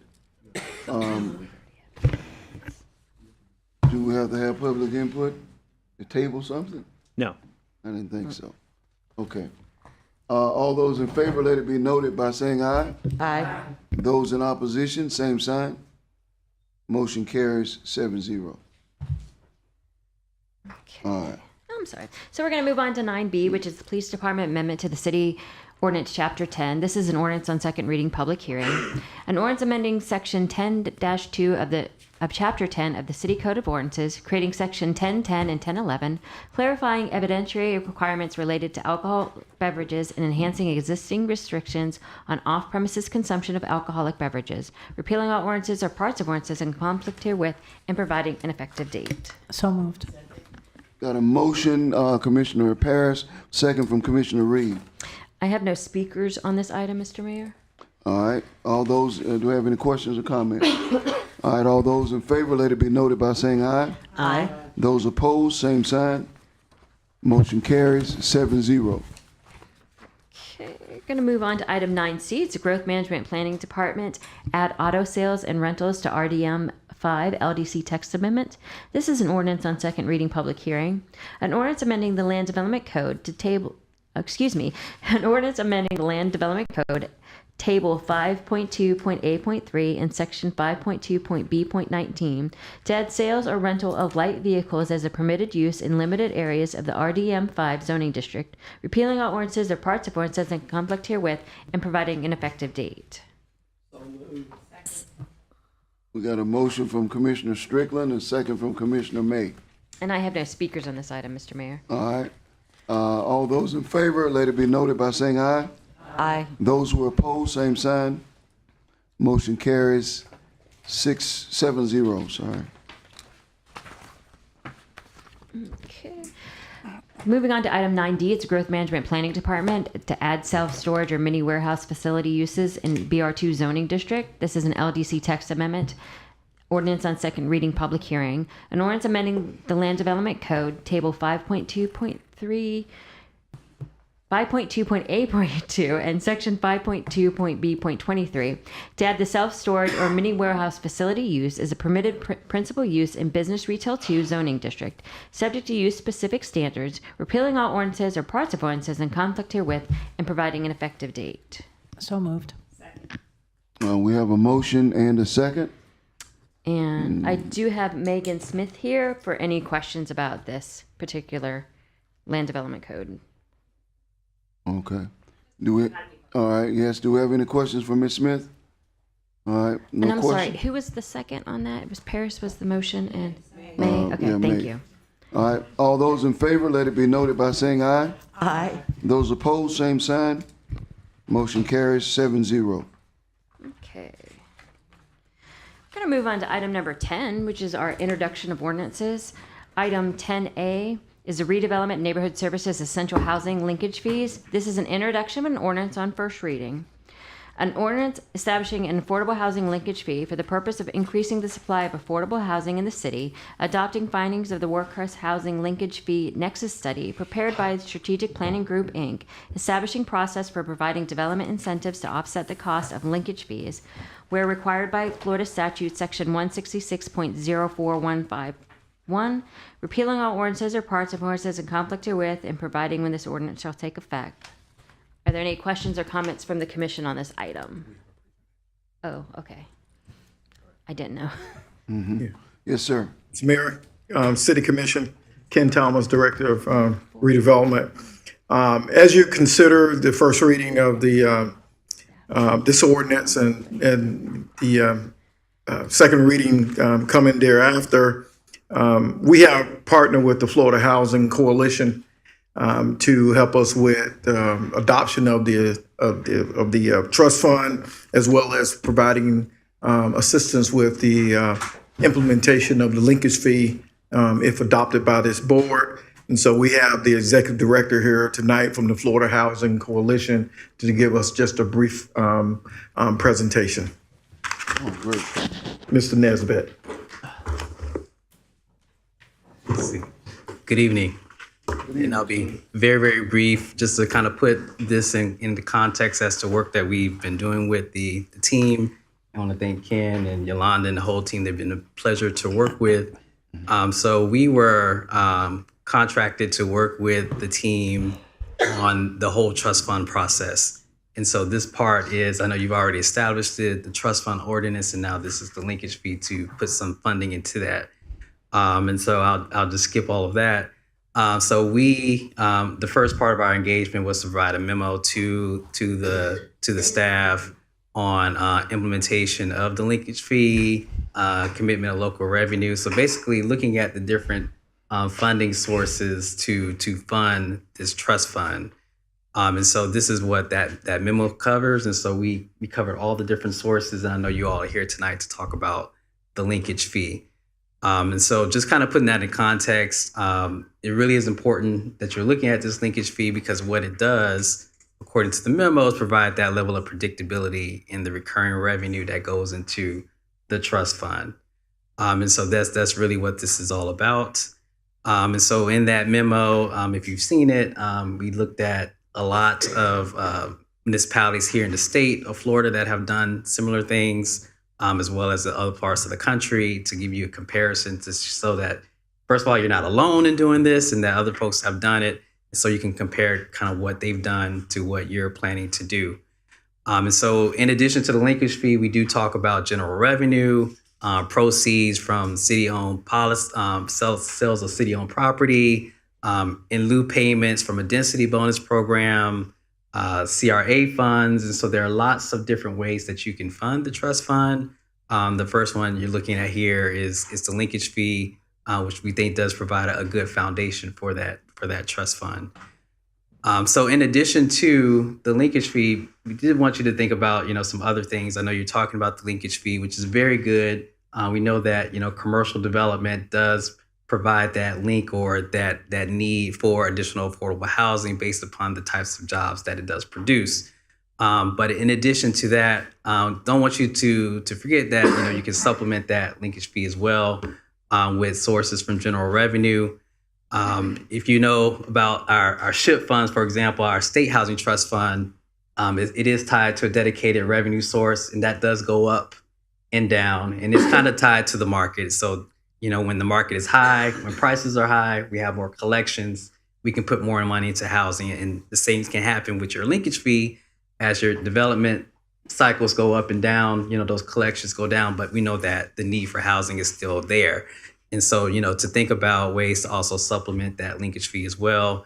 So all of those things are covered in the memo. Two of those things are general revenue.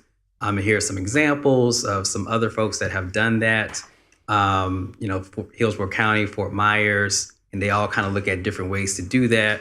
You may decide to put a certain amount of that every year to supplement the linkage fee, or you may decide to do that on a case-by-case basis. But that's still an option that's available. And the sale of city-owned property, whether you surplus it or not, you can utilize those proceeds for going into the trust fund. And these are some other examples: Fort Myers, Miramar, Lee County, that have done that. So just wanted to share those and keep those things on your mind as you're also considering the linkage fee. And we're prepared to continue to work with staff as you move forward to work through some of these questions in terms of eligible uses, whether you want to use it for gap financing, purchase assistance, rental assistance. The good thing about a linkage fee is it's not constricted as some of the other sources that typically go to fund affordable housing. You can utilize it however you see fit to meet particular needs, particularly those that may not be met by other funding sources. And so this is a great opportunity, looking at the households that you're going to serve, what types of developments you might want to serve with it, what are the caps on subsidy, what are the affordability inks. We definitely promote permanent affordability. Anytime you're utilizing public funds, you want to have that in place. Looks like we lost the screen there. Okay, and you have it in front of you. So, all those sources, I think the big thing is that you want to, and I think you've done well by not putting all of these things in your ordinance, but giving yourselves the opportunity to create a plan that you can operate either from a yearly basis or every other year, So you can really kind of look at what's happening in your market and really make a decision as to how you want to utilize those funds. And so, those are kind of the next steps. So we would continue to work with staff after you decide on the linkage fee or other funding sources to go in that trust fund as to how you would utilize those to develop that plan and come back to you. So I just really was here to make some really brief comments to kind of put this in context as to where we are in the process. And after you do the final vote in March, however you choose to move forward with funding the trust fund, we're prepared to continue to work with staff to make sure that whatever those funds that you choose to use are going to make sure that they go towards the use that you so choose as a commission to best benefit your citizens here in Daytona Beach.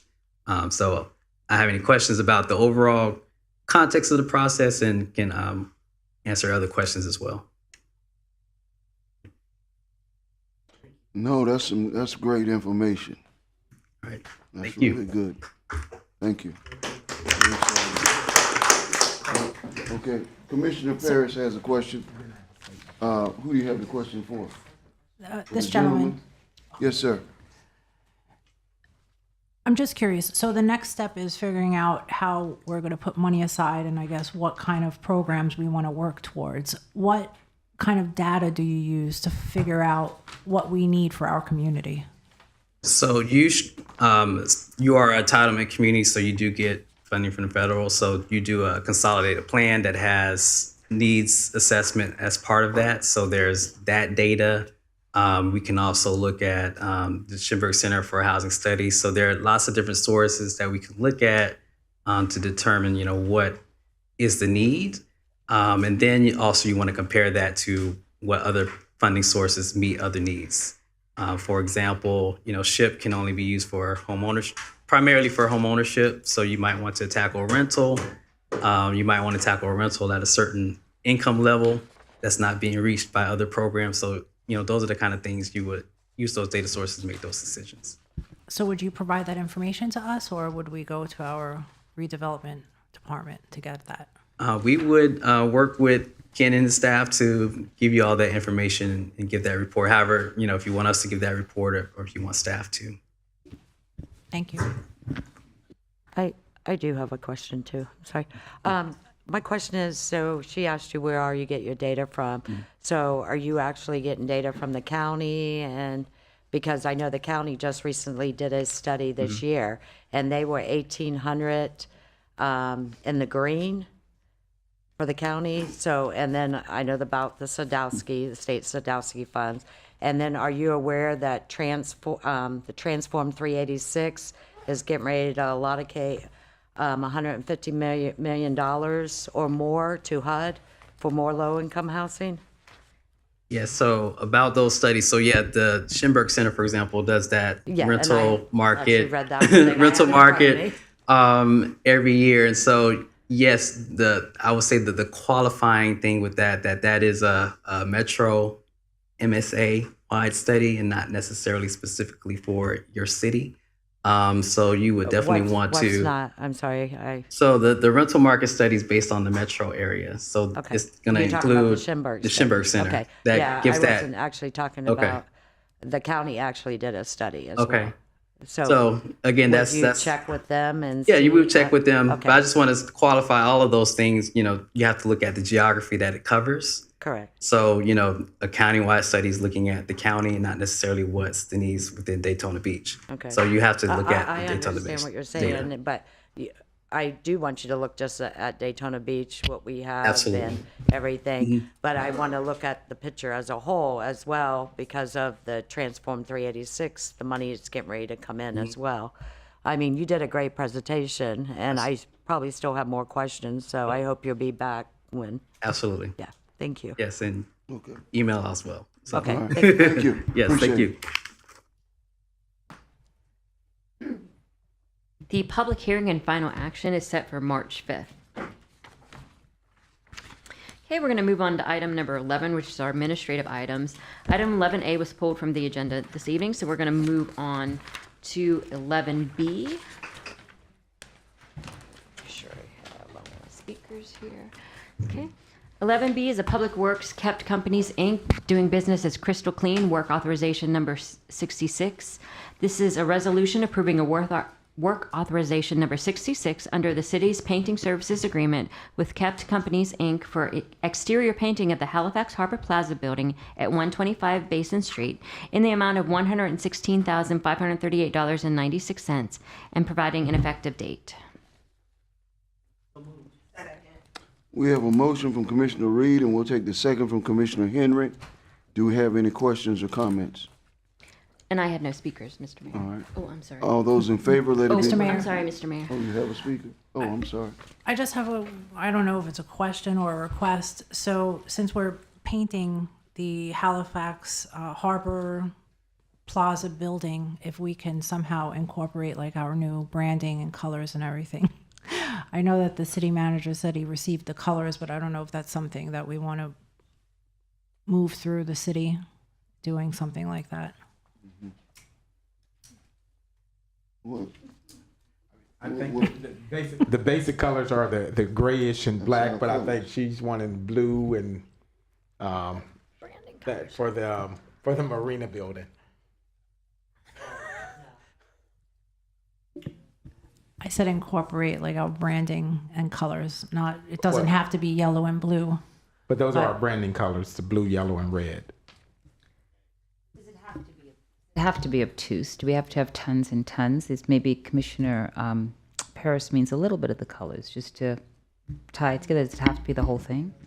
Just to give us an identity, tie it all together with the city. Well, Just a suggestion. I don't like to get into decorations. I don't like to get into that. So I'm not gonna say, you guys have to figure that out, what y'all want. I don't talk about decorations. Do you have an opinion on decorations? I have no. I don't. I have an opinion. Okay.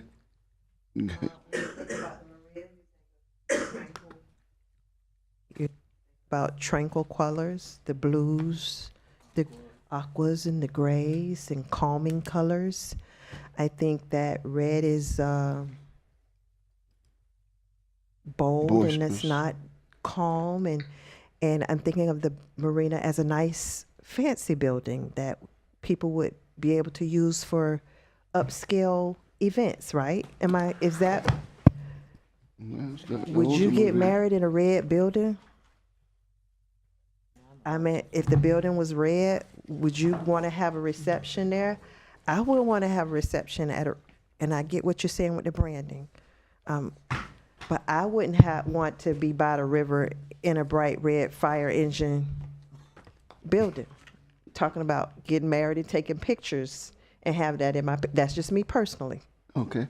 Well, I understand that, and I think that the sentiment is not in favor of red, but I do think that they can put that on the wayfinding sign that gets us to the building. I think, and I'm not sure if they talked with some of the marina users and individuals, but I'll make sure to find out how did they come up with the color scheme. Thank you. Okay. That doesn't. I'm laughing because I must digress for a quick moment. In the place where I live, and I have a closet, and I have a desk in a spacious home, but I have a closet and a desk. There was recently a whole makeover, and the person that I live with and daily sent me pictures and daily sent me photos of this, that, and the other, and the colors of the walls, and I just pretended. So sometimes it's very hard to fake it.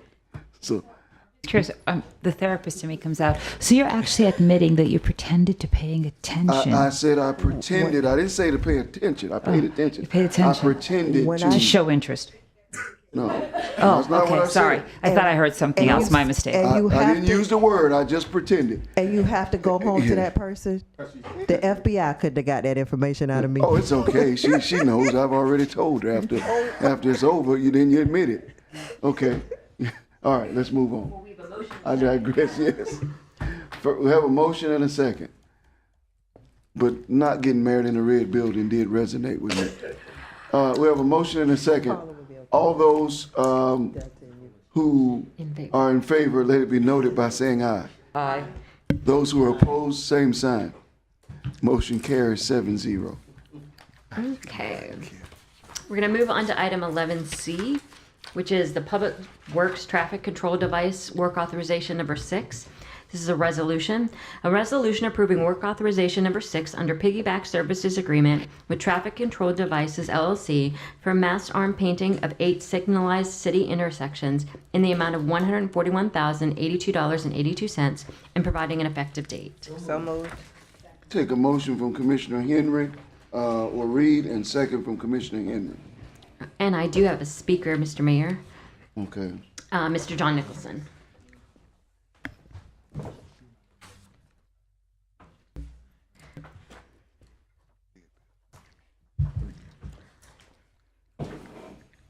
John Nicholson, 413 North Grandview Avenue. Monica, the pictures you showed earlier, were any of those on the beach side? Yeah. They were all on the beach side. Would you consider passing something that would not include the beach side and fix up Beach Street and MNB and the mainland and exclude the beach side? Yeah, he's just I'm making a point. making a point. The whole idea of your presentation was there's a need to fix up and clean up the beach side, was it not? You are. Okay? 11C is specifically for mainland. It does not include beachside. So these arms, there's 7 of them. They're on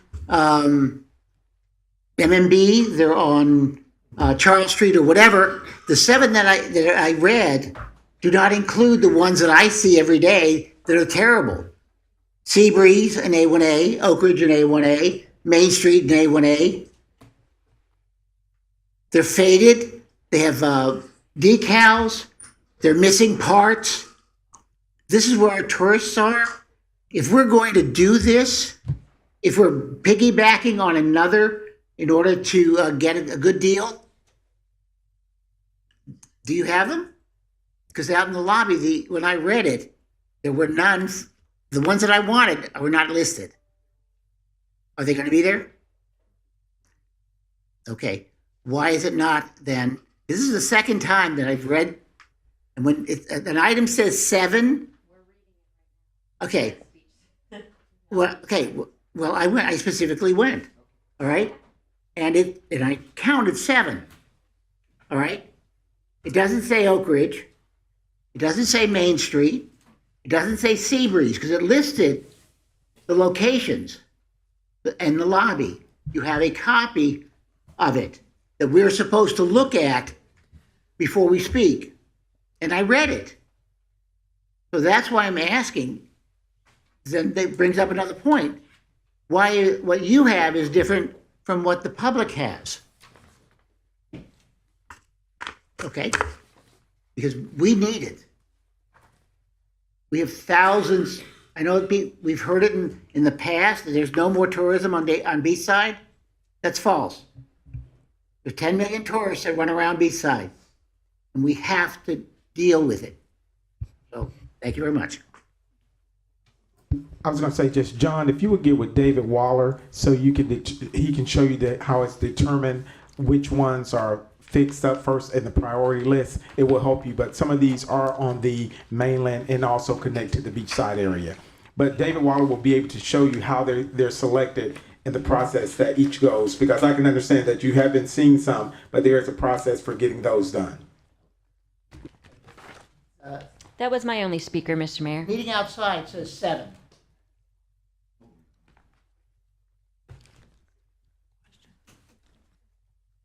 All right, we'll start with, She has a question, and then we have to vote on this item. I thought I did see Oak Ridge, but it's not on here, but they have ISB and Beach Street. So when I saw this, I looked to see if it was on Peninsula and Silver Beach, if it needed it, because I would have added it. And then I realized that one's silver. So all of these arms are painted black and they need repainting. So I don't know if moving forward, we could just get silver ones that don't need repainting and they could stay looking nice. I don't know what the process is. I know you don't design, but I'm very visual, so, and I think it would save us money. That's it. Thank you. okay. All right, we have a motion and a second. All those in favor, let it be noted by saying aye. Aye. Those who are opposed, same sign. Motion carries 7-0. All right, let's move on to commission commentary. And I believe we start with Commissioner May tonight. Yes, ma'am. Have a nice evening, everybody. Yes, ma'am. Commissioner Cantu? Yeah, I'll make this really short. I want to see what the commission feels about this. Something I've been running into, living in a gated community, about hiring detail officers for extra security. And then we just had that new coffee shop open over there off Bevel Road in Clyde Morris. And I found it kind of disturbing. We had two Daytona Beach PD officers working that. And then we had 2 Florida Highway Patrol officers working that all day long because there was a lot of traffic. But looking this up and asking questions, so the Daytona Beach PD are making $45 an hour for detail, and actually 5 of it goes to the city, so 40.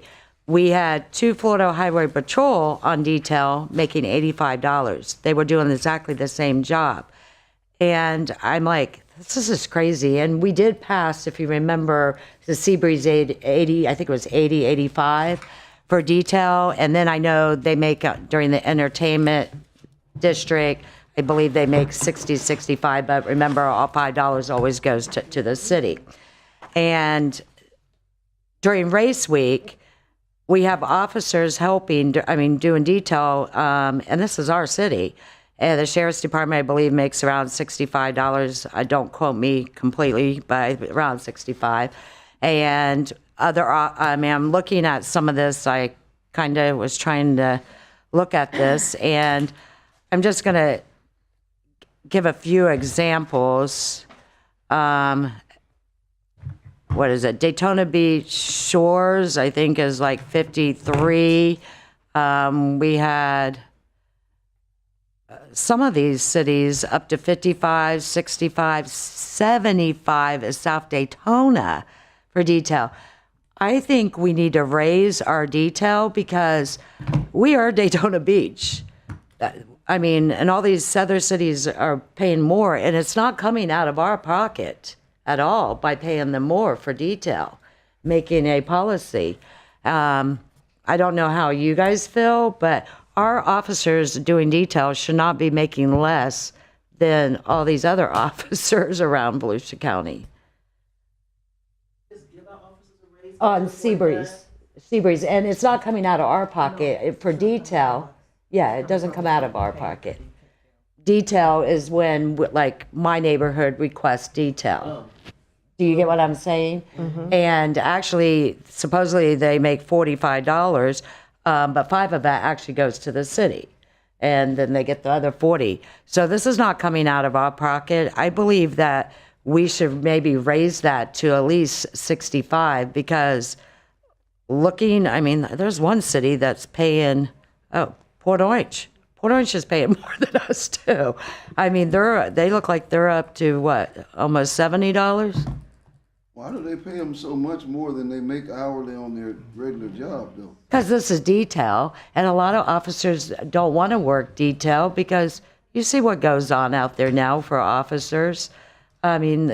they'll go into a business and you got all the, I mean, especially in those bars and stuff, everybody has their cell phones out. You know how, I mean, but we have other cities paying more for detail than we actually are.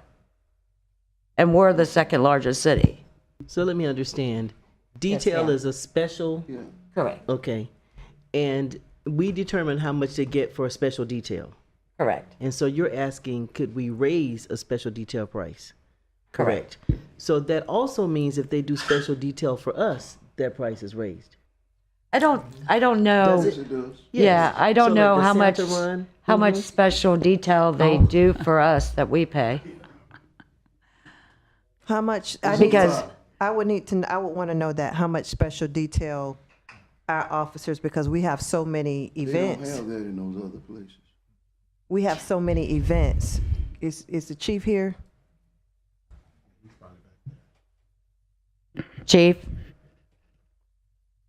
Paging chief. Paging chief. Front and center. He was back there. sorry, putting you on the Front spot. and center. Front and center. So the TV in the back was a little low, so I missed the last little tail. So what I brought forward, I was actually, you know, since Pelican Bay is going on, and then we had the new coffee shop. Right. Okay. I am finding out, and then it kind of aggravated me because I have 2 Florida Highway Patrol there all day making $85 for detail. 2 of our Daytona Beach PD making $45, actually $40 because the city gets 5. And I'm like, they're doing exactly the same thing. And no wonder our police do not want to work detail, because I'm looking at every city in Volusia County and they're paying more Right. than we are actually giving ours. And it's not costing us a dime to give them more. And he was saying something about officers working detail. Officers do not want to work detail when they're making that amount of money and what involves sometimes working detail. So they were discussing about if we raise detail, when you guys do our events, are we going to be paying more Will you guys be paying more? to you? No. No, I didn't think so. No. The vendor is the one that pays But the city.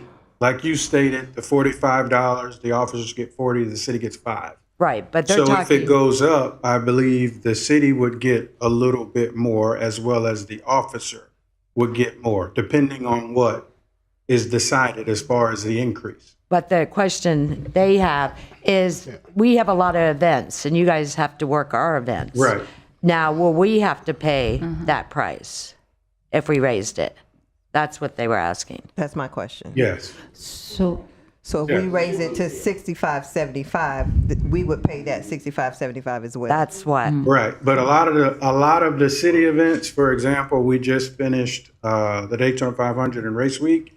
A lot of that was overtime, so that's different than detail. Right, And that's different what I thought. officers have Right. different Okay. overtime rates depending on their tenure. Okay, tell me that again. So you have a detail rate which is set.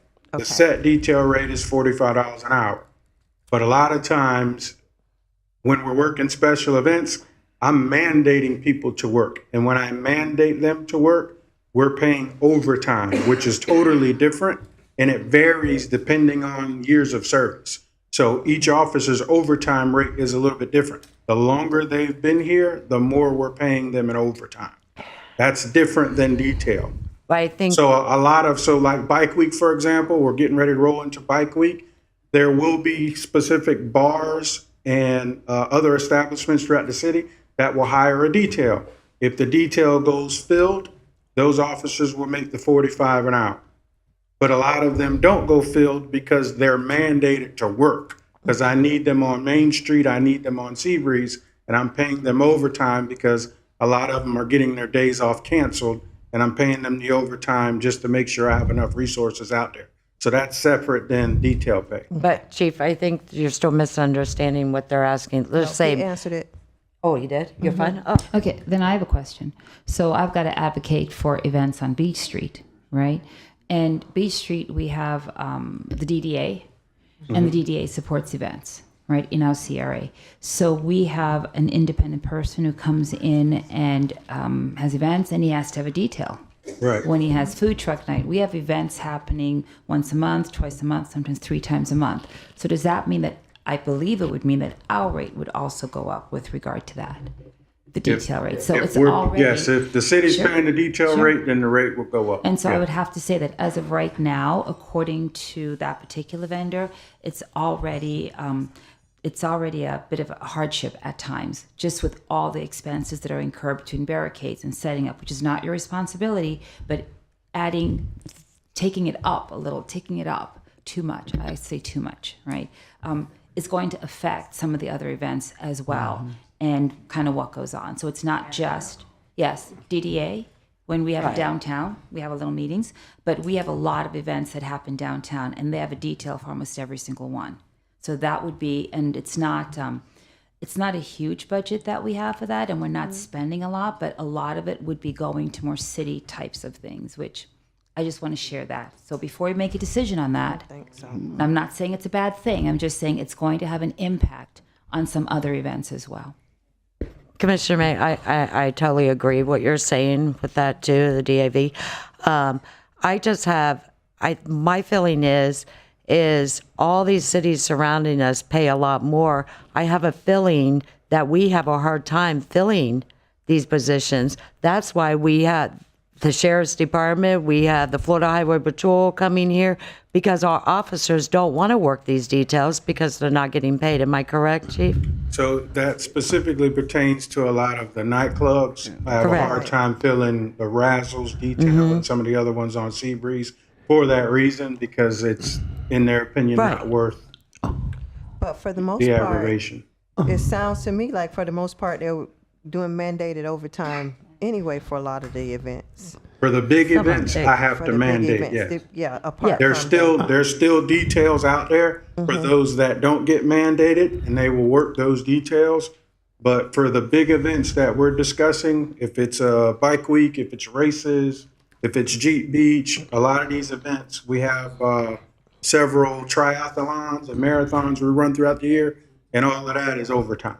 And then some of our part-timers are making $17 an hour. They can go to Buc-ee's and make more, but they're making $17 an hour. And I think it would help him recruit more officers if we had the same amount. I'm paying the same amount for detail that all these other cities are paying. I mean, Port Orange pays more, the Shores. Actually, I think even Little Holly Hill pays a little bit more than us. It's totally nuts. Chief, I mean, who pays the most in the area? What city? I don't Florida, know. I don't have what that. city? Daytona, South Daytona. I don't think people are becoming police officers because of how much they're going to get paid for detail. Oh. That's just something extra. Do what now? Isn't that extra detail? They're coming to work as a police officer. Detail is extra duty. Correct. I don't think people are becoming police officers so they can get detail work. They're Oh, coming to believe do- me, I can tell you, I have a son who's a sergeant. Believe me, all officers work overtime because they need to make a check. Overtime, and that's right. different. But if they can't, a lot of officers, because you can only get so much overtime, they will work details. Am I am I right? Because they need the paycheck. So I will say this. This has already been a topic of discussion. And I believe in my conversations with Human Resources, this was something that they were going to try to adjust later on when we go forward with contract negotiations, because I've already heard this as a topic that they were discussing raising the detail pay once they move forward with contract negotiations this summer. But I'm pretty sure the officers would appreciate if y'all decided to do it now, increase the detail rate if that's on the table. Because Commissioner Cantu is correct that a lot of the cities around us are now paying more as far as their detail. Well, we have to also consider that this detail price will also go on to citizens when they need detail to rent our facilities. It's going to cost them more money as well. And my next question is, when we're having our special events, because we have so many special events, those cities are not having the same amount of special events, so they're not getting, still not getting as much in comparison to what our guys are getting in overtime, if that makes sense. But what happens is when we're having our events, so well, not us having, when we're having things happening here, just like I said, these businesses are paying for the special detail. They paid for 2 Florida Highway Patrol to come out here and paid $85 a piece, and then Daytona Beach PD, 2 of them sitting there for $45, actually $40. So these businesses are paying. They're just going around our Daytona Beach police officers because they don't want to do the detail for it. But it's pretty sad when you got, we're the city of Daytona Beach, when you got 2 officers that are Daytona Beach PD, and then you got 2 other officers from another agency getting twice as much as our officers. I understand that. What I'm saying is in comparison to. But I'm not going to sit and fight. I think the union will probably. He just told me. I mean, you just said right. But I'm just saying. I'm not going to say here when I know you just said. Am I correct? The union is coming.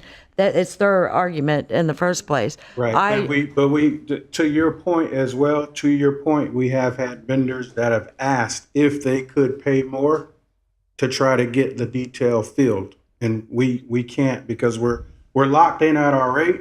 Correct. So if it gets filled, great. If it doesn't, we just have to, manage it as best we can with on-duty resources.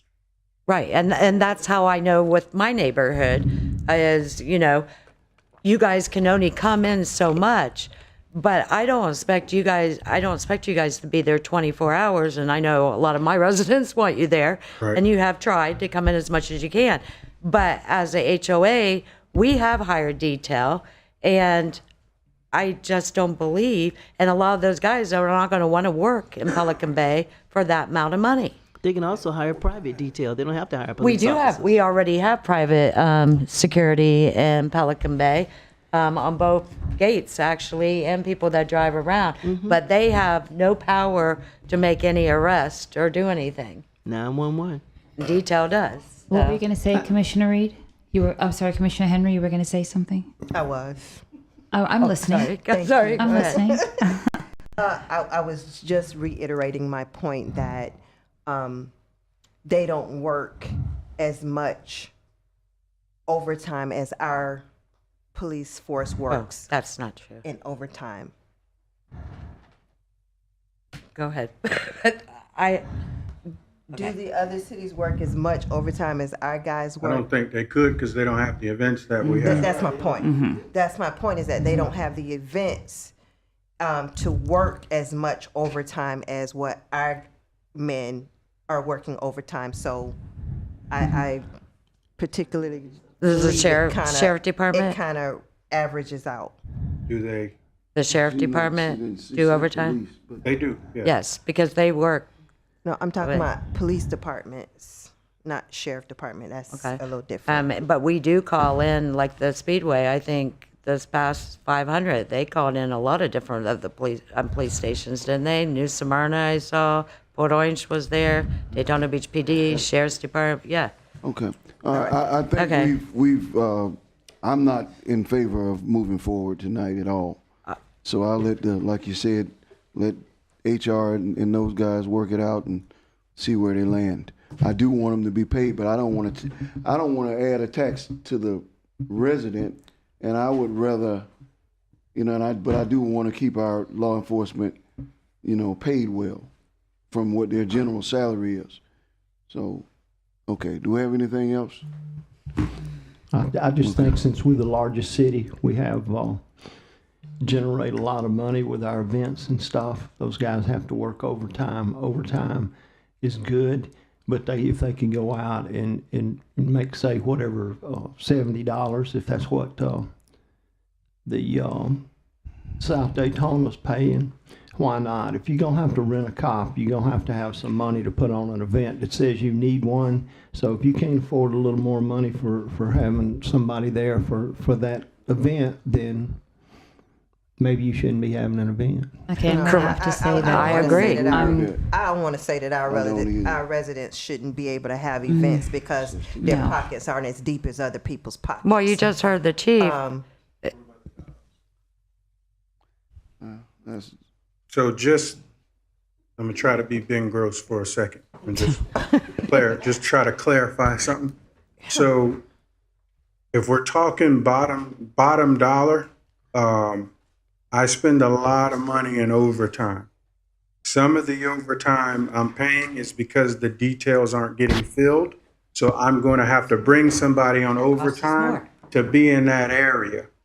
Like, for example, if I don't have anybody that's signing up to work those bars on Seabreeze, I'm bringing people in on overtime, and that's more money than the detail.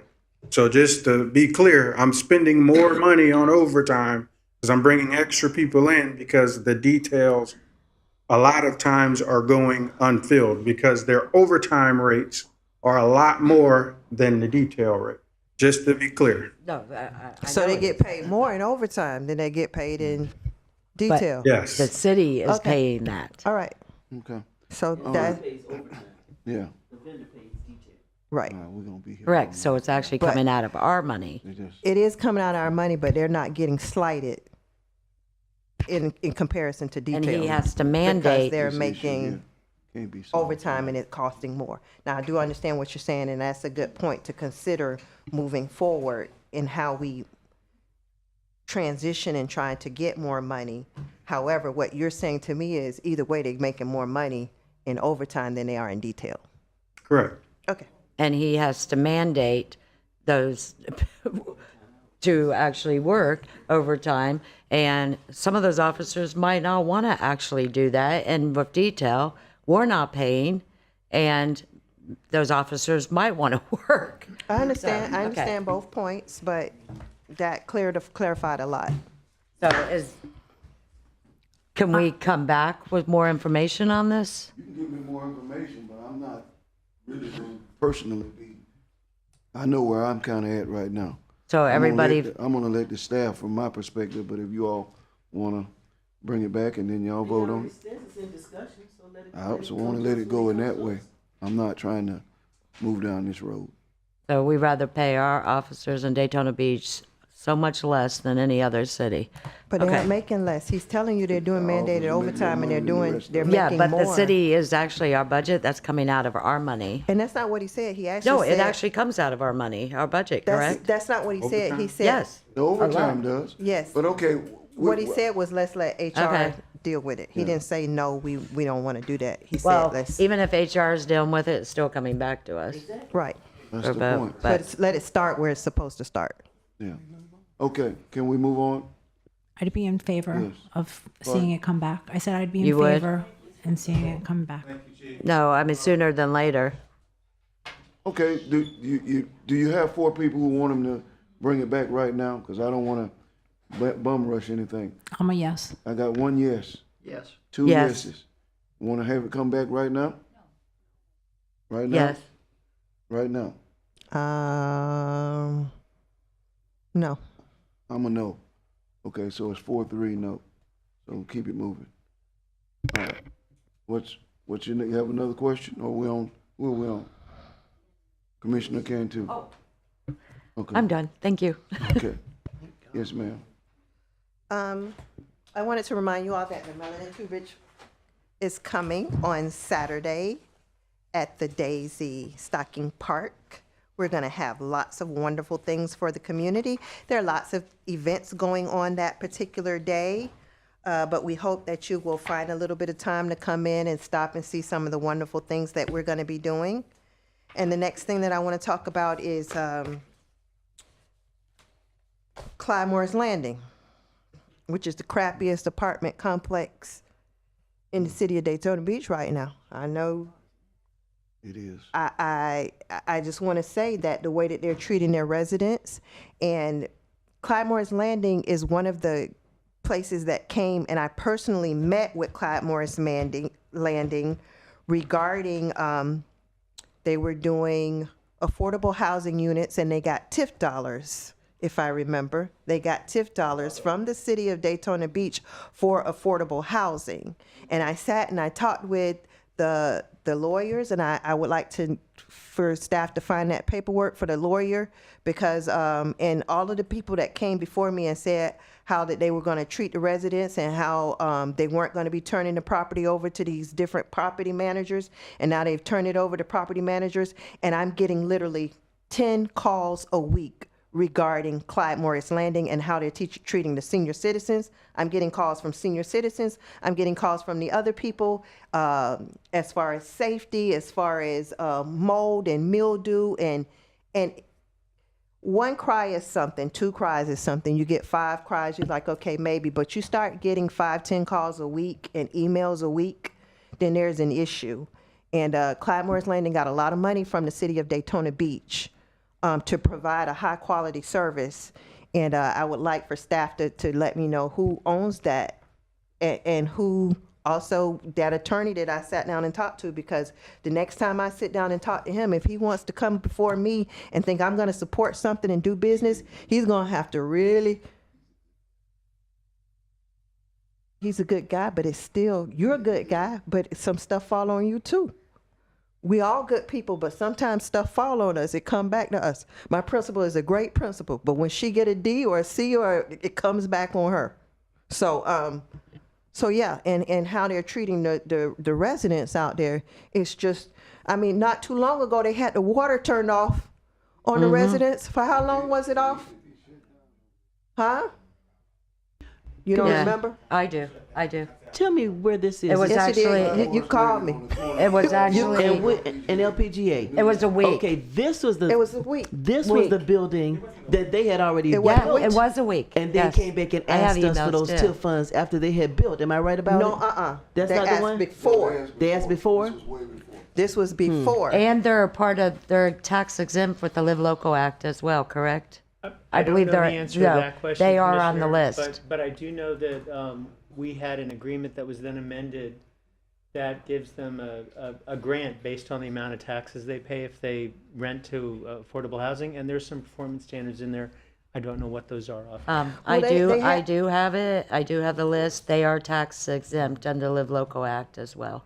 I don't know about that, but they shut the water off on those people for days. They had the water off on those people for days, and people were calling around trying to get water turned back on. And I'm not going to support people who come into the community and want to put, even if it's going to be affordable housing, because affordable housing does not have to be, it does not mean that people can be just treated any kind of way. That's not what affordable housing is in my book. And it does not mean turn it over to some companies to run it and so what, let the cards fall where they may. And I have elderly people calling me because they have feces in the elevators and stuff like that. And I feel like even as a community, as a city, I know it's a private property, but some kind of code enforcement, something has to be done to where those people aren't living just like they're in a third world housing complex. We shouldn't treat people that way, and you shouldn't be using the City of Daytona Beach tax dollars to and then I think they even had a second, it was one building they built, it was part A, and then they came back and did a part B. Correct. If I remember correctly, they did a part B, and they got money, they got more money for the part B. Is that the one where I'm thinking this is the place that they didn't have it built yet. No, it is not. It's not. Because they had to get the money before they could get it, before they built it. And I remember this. And so I know you're saying that the guy is a good person and he didn't have anything to do, but he needs to just be very careful who he, attaches his name to. Everybody should be careful of who they attach their name to. And I'm sure he probably wouldn't want this, because he is a nice guy, and he wouldn't want to know that that's how they're doing it and treating the relatives. But I'm calling them out, I'm letting them know, and I'm letting them know that I'm on top of them, because you're just not going to treat the people in the City of Daytona, especially the people in Zone 5 that way, because you all know I'm Mother Ducker Zone 5. And you're just not going to treat them any kind of way like that. And these people are suffering, and they're sending me these pictures and videos of mold everywhere, and there's no way to live. Are there any repercussions here from the city? Can we do anything? Have they not fulfilled obligations? So first, I don't know if the performance standards in the agreement are triggered by this, and then there's which we'll research. And then there's the second issue that those performance standards were leverage that would allow us to either claw back or not give them a grant. The amount of the grant was contingent on them making tax payments. If, as Commissioner Cantu said, they're now exempt from tax payments because of the Live Local Act, that agreement may not be relevant anymore. So Correct. we've got a lot to research. And there, I do have it, and I'll send to you. They are exempt. There was like a couple properties. I have all the properties from all over, from that Live Local Act, and it was 2 of our properties, and they were one of them. We need to research it. We'll work with staff on that. and the other thing also that I would like, you made me lose my train of thought. The other thing that I would like to research is whether or not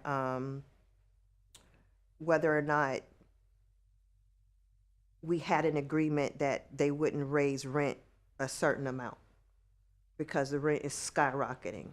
So, no, it was something in those affordable units.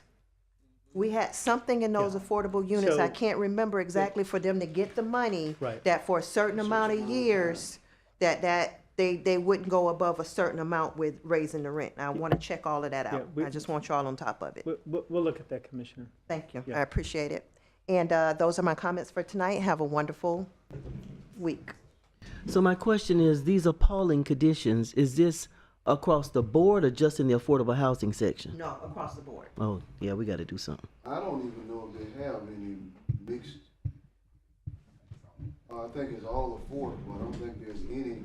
Originally, the design was affordable, senior, and then market rate. I think the last component that came back to make it all affordable. And this was a major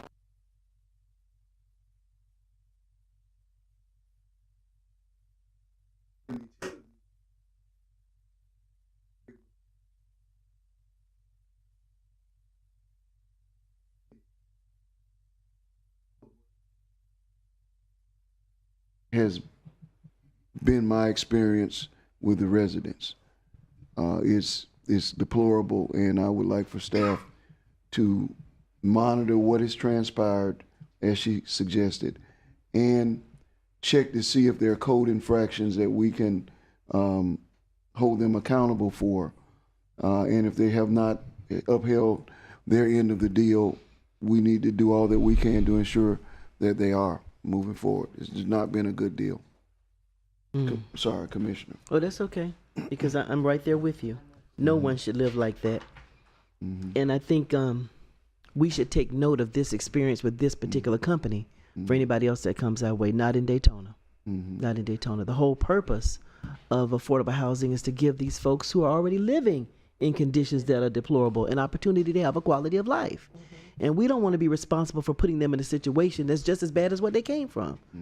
So yeah.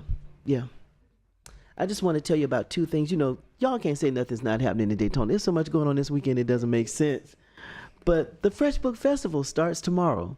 It's how long I've been in office? It's our 13th year. It's going to be at the Cherry Center. We've got a lot of stuff going on. Check out online what all is happening. And then Saturday night is our second Midtown concert. And it's going to be Blue Moon. I've never heard them, but they look good. So check them out. Come and take advantage of what we're preparing and offering for our citizenry. That concludes my comments. All right. Yes, ma'am. I just had 2 questions. One was on the environmental committee. I know I kind of spoke to you about it, but I don't remember. Staff is preparing the information to bring back to you all for approval. Dennis and who else? Jim Maury and Andy Holmes. Sorry, Dennis. Okay. And the other question was on redistricting, if we have any updates on timeframes. We are currently working on putting together an agreement that we will present to the commission either next commission meeting or the meeting thereafter for you to hire a consultant who will help us go through the redistricting process again. those are all my comments, and keep Daytona Beach clean. Thank you. Yes, ma'am. Commissioner. I only have one comment, and it's for our city attorney's office there. I want to give a big thanks and kudos to Attorney David Russell and Senior Paralegal Lisa Bennett for their excellent work and getting a ruling in our favor recently so that we didn't have to have a shade meeting today and didn't have to give anybody any money for a change. So thank you. Good point. Good point.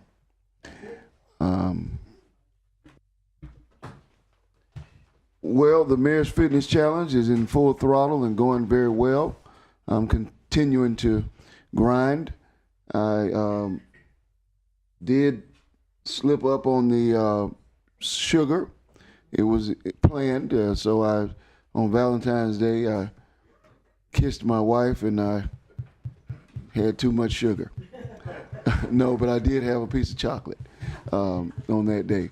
But we're still rolling, so I want to continue to encourage everyone who's participating in the challenge to stay engaged. And basketball season is coming to a conclusion. Next week will be the championship week, and Leisure Services has done a great job. Our young people are really having great attitudes and just good participation, a lot of wholesome, strong activity going on that I'm very proud of and proud to be a part of. Daytona Beach has a lot of great things going on in our city, and tonight we took a giant step towards something that we have all wanted for a long time, or a lot of us have wanted, and that's linkage fees. We continue to be a community that is one that is that aspires to be responsible and compassionate, and that's something that I'm honored to work with you all, a group that really favors compassionate leadership. And so at the end of the day, we know that nothing is getting cheaper. Groceries is not getting cheaper. Utilities are not getting cheaper, and housing is certainly not getting cheaper. But we continue to be a destination, as the manager refers to, of choice. People continue to want to be here, and I think we have to continue to make certain that we're trying to do things to make certain that people who are working in certain jobs are afforded an opportunity to live the abundant life, and to have the quality of life that we want people who are working. Not just police, not just teachers, but I'm talking people who are in the service industries as well. So I'm excited for us to finally get this to the next level, and I'm also excited for us to see what else we can do to make certain that we're doing something that's pronounced in a big way. That concludes my remarks, Mr. Manager. No comments. Sir? Mayor and City Commissioners, I just wanted to add one comment, and this relates to what Commissioner Strickland was referring to. The case that we sent out news about our victory on today was a civil rights case, and one of the really tricky parts of those civil rights cases is you get an award of attorney's fees if there's any damages, and sometimes the attorney's fees are the really big cost.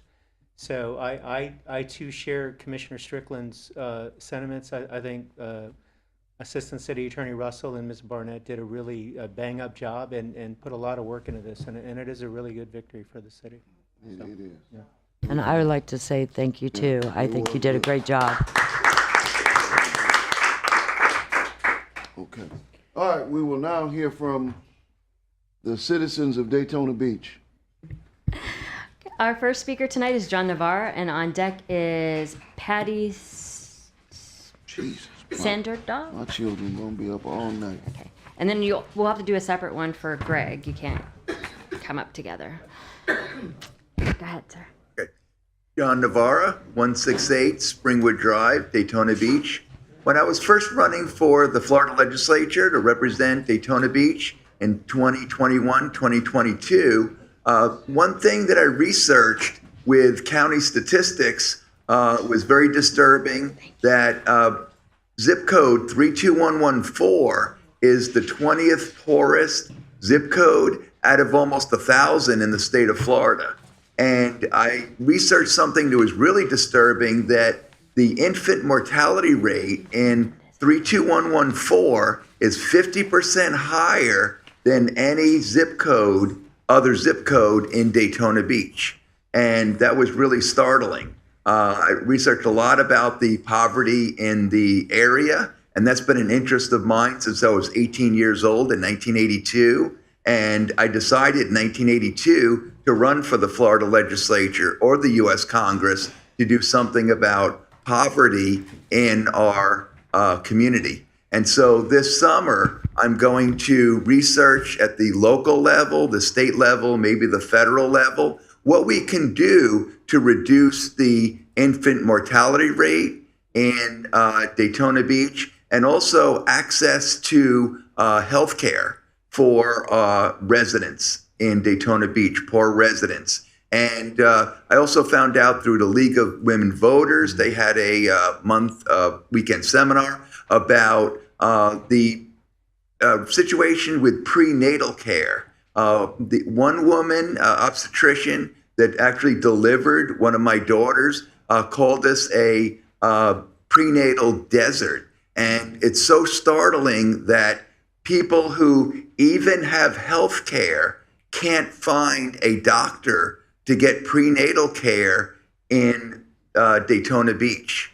And that's the situation we're living in. So I want to research that at these levels, and I'll give a report to my commissioner, if it's okay, Commissioner Paris, and she can share it with the board. And I'm going to try to figure out what best we can do for these residents in order for these children to be able to survive. I believe that from what I've noticed, that at the state level, this issue is not recognized. In Tallahassee, nothing is being done. There was a lot, being done for children not yet born yet, but for our struggling infants who are trying to reach their first birthday, we're not meeting our obligations as a community. So I'll see what can be done. I'll see what plans can be put in place at the local, federal, state level. I'll speak to medical experts, and I'll come back with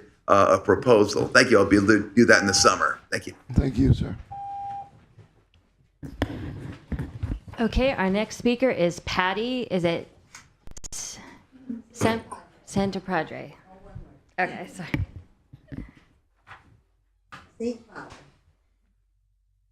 Oh, did I want my glasses? Okay. So my name is Patty Santa Padre, and I live on Williams Ave, 215 Williams Ave, in Commissioner Strickland's district. Oh, he's not here. I am from Our Lady of Lourdes, and I'm a leader of the faith organization. I'm here because I'm passionate about the affordable housing. I want to thank Mayor Henry, Commissioner Strickland, and Commissioner Reed for coming to our Action Assembly last year. This year, we expect 1,000 Daytona Beach residents to attend again, and we would love to celebrate our progress on affordable housing with each of you. The assembly begins at 6:30. It's at Our Lady of Hope Catholic Church on Tuesday, March 25th. So that'd be great if you all could come, because as residents, you guys are our rock stars, and everything that I think we have something really great to celebrate here, and we'd all love to see you guys there. So please come. I'm also here again to remind you to push forward with the linkage fees. We're so excited that the linkage fees are on the agenda. We have been working with all of you since 2019, and we're so grateful that it's going to be discussed. But we are disappointed to see the low amounts that the city staffs are recommending. We know that other cities like Winter Park have smaller fees that the city staffs are recommending, but the Nexus study recommended, but they don't have the same types of problems that we have in Daytona Beach. Homelessness is such a huge problem here. As I know, I serve the homeless, and we have a lot of elders that are being priced out of their rental apartments, and they have to come up with either the rent or clothes. So they come to us for clothes, they come to us for extra food, so they can have enough money for their rent because their rent is just increasing and increasing. We're seeing faces that we've never seen before. You would never know that they were struggling. They just look like you and I.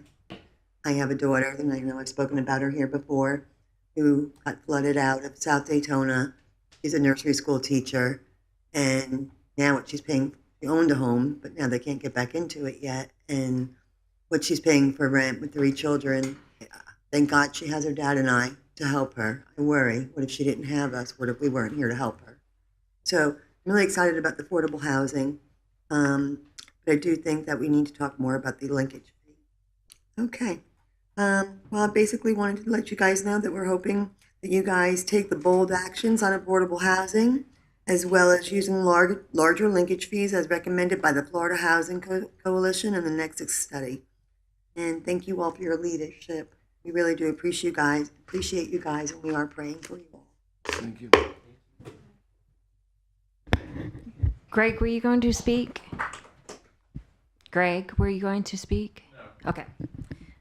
Our next speaker is Mary, is it Cernati? And on deck is John Nicholson.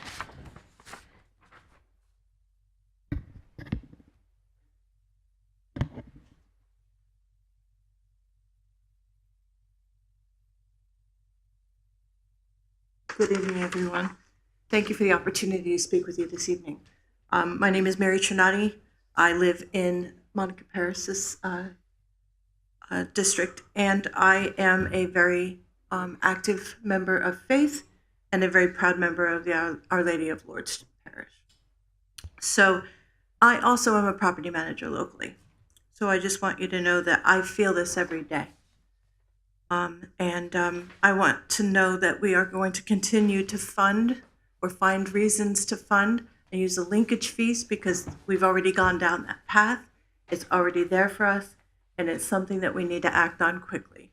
I can tell you every day when I have to deal with people that can't afford the homes that I have to offer, and I'm working with the housing authorities, I'm working with the Homeless Coalition.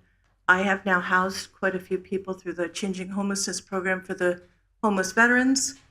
I am also working with the Homeless Coalition, and I also work with all of the different housing authorities in the area. So I can tell you that it's becoming a lot more difficult because incomes aren't going up as quickly as rents or expenses. We as property managers and even the owners that I represent are having a hard time making their bills as well. Water's not getting cheaper. Sewer on beachside's not getting cheaper. So of course we also have to pass some of those expenses on or we wouldn't be able to maintain as well.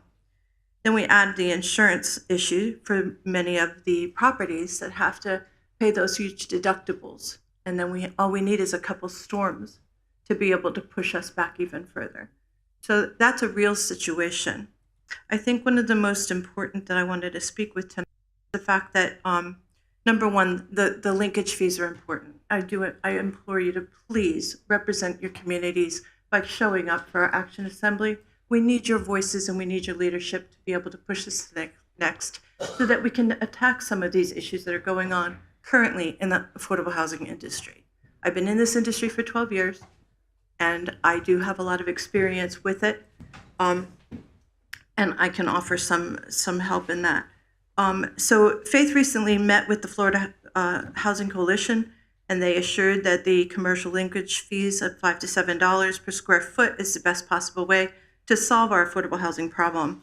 If we don't have residential linkage fees, we need to have sizable commercial fees. So we do see all the commercial buildings that are going up.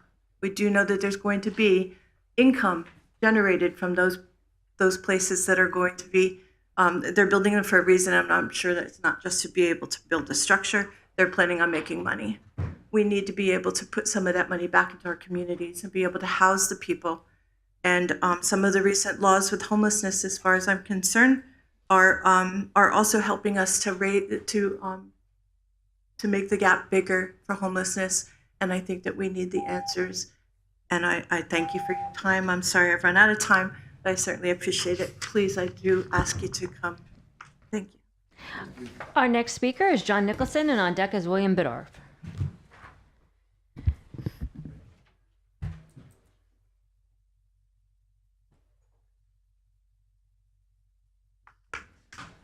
John Nicholson, 413 North Grandview Avenue. After I spoke the last time, I walked right out into the lobby to read that document again. It does say 7, and they're listed. ISB in White Street, Seneca, Nova, Adams, Lincoln, and Ridgewood. Do any of those sound like they're on the mainland? Now this goes through, because I've gone through this in the past. When Beachside gets ignored. There was a scare for creosote. They were afraid it was going to cause cancer in children. So they removed it from all the playgrounds except Beachside. The playgrounds were rusting. They were afraid the kids were going to get tetanus from scratching themselves. They removed 3 playgrounds from the Beachside, the only 3 we have. That was 20 years ago, and the Hilton playground is still waiting for it to be replaced. Matthew, 8, 10 years ago? Monica showed you pictures of them. 10 years without lighting on A1A. Our street lights, 50 of them out between Seabreeze and the line. That's why I'm concerned, because these things don't come to us. They may be in rotation, but if it's 10 or 20 years from now, it's not going to help. That's where a tourist it should be now. That's why I was concerned, because we're being ignored often.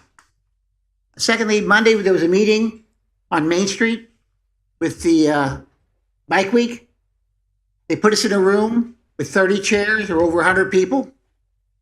They absolutely oppose, and it's going to come to you, extending it a mile north or south from parking motorcycles. Jill Duquette was there. I worked with her on parking. There's no need for parking on motorcycles. We have plenty of parking. It just has to be assigned. Linkage fees. Be careful with your linkage fees.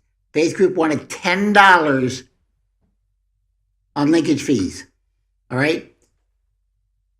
When other cities are charging 50 cents or $1, $10 is a lot. We're worrying about the cost of housing. Adding another $10,000 or $20,000 to a house is a lot of money. And that's what they want you to do. You say, okay, but they're newcomers though. Let them pay the $20,000.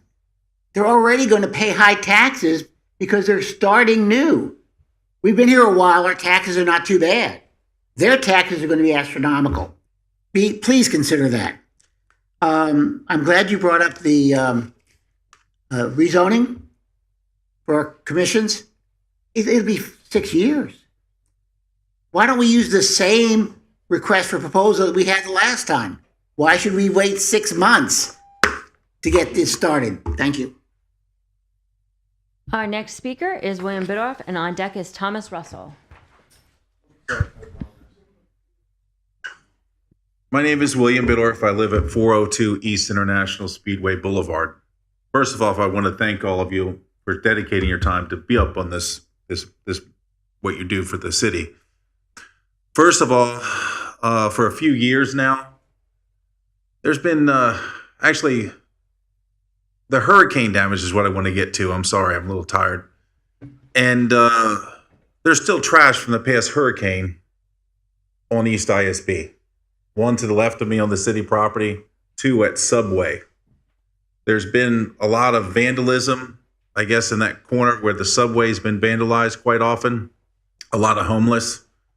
There's some dilapidated buildings. I think it's like on the corner, that Tiernog, and a lot of homeless. So I had a spot in the back. It was mainly just because of the needles that were being left in the vacant lot. I had to cut a bunch of trees out because the city's helped me so much with the grant program and things of that nature. I cleaned it up so I wouldn't have anybody camping out there anymore. We cut back a bunch of trees, cleaned up a few hundred needles that could have been dangerous to the neighbors. What I'm asking is see if we can get them to clean up that trash. I mean, the subway's been out there for over a year. I mean, it's just sitting out there right at the front. When people drive by, they see it. On the city property, there's a bunch there. I mean, I can help. I keep putting it back in a pile, but I just need your help to help clean it up. It looks really bad. And I'm not complaining, to be honest with you. The city's doing a great job. I have no complaints. you stand up for us. I appreciate it. I thank you all. And that's roughly it. God bless you all. And God bless you, Mr. Mayor. I appreciate you putting up with me. Thank you. I'm sorry. Oh, Lord. Our next speaker is Thomas Russell, and on deck is Ken Southall. They're passing it out. Thomas Russell, 603 North Beach Street, the real North Beach Street. You have so many problems that you have to deal with. I feel bad when I come here and make my statements or my complaints.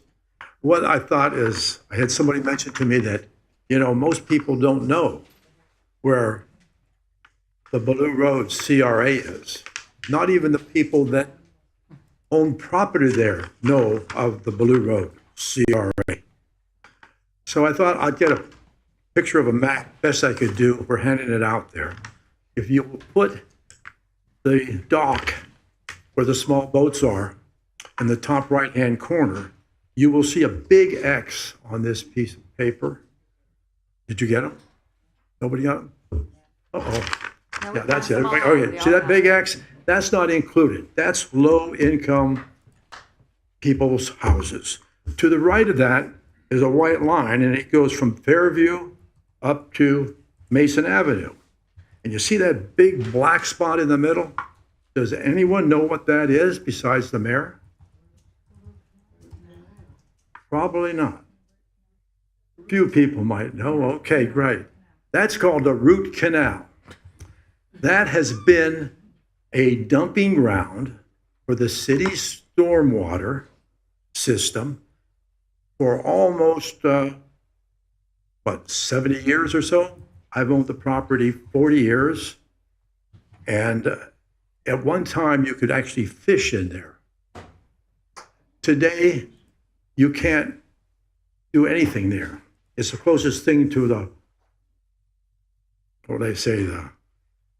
contamination that you can find.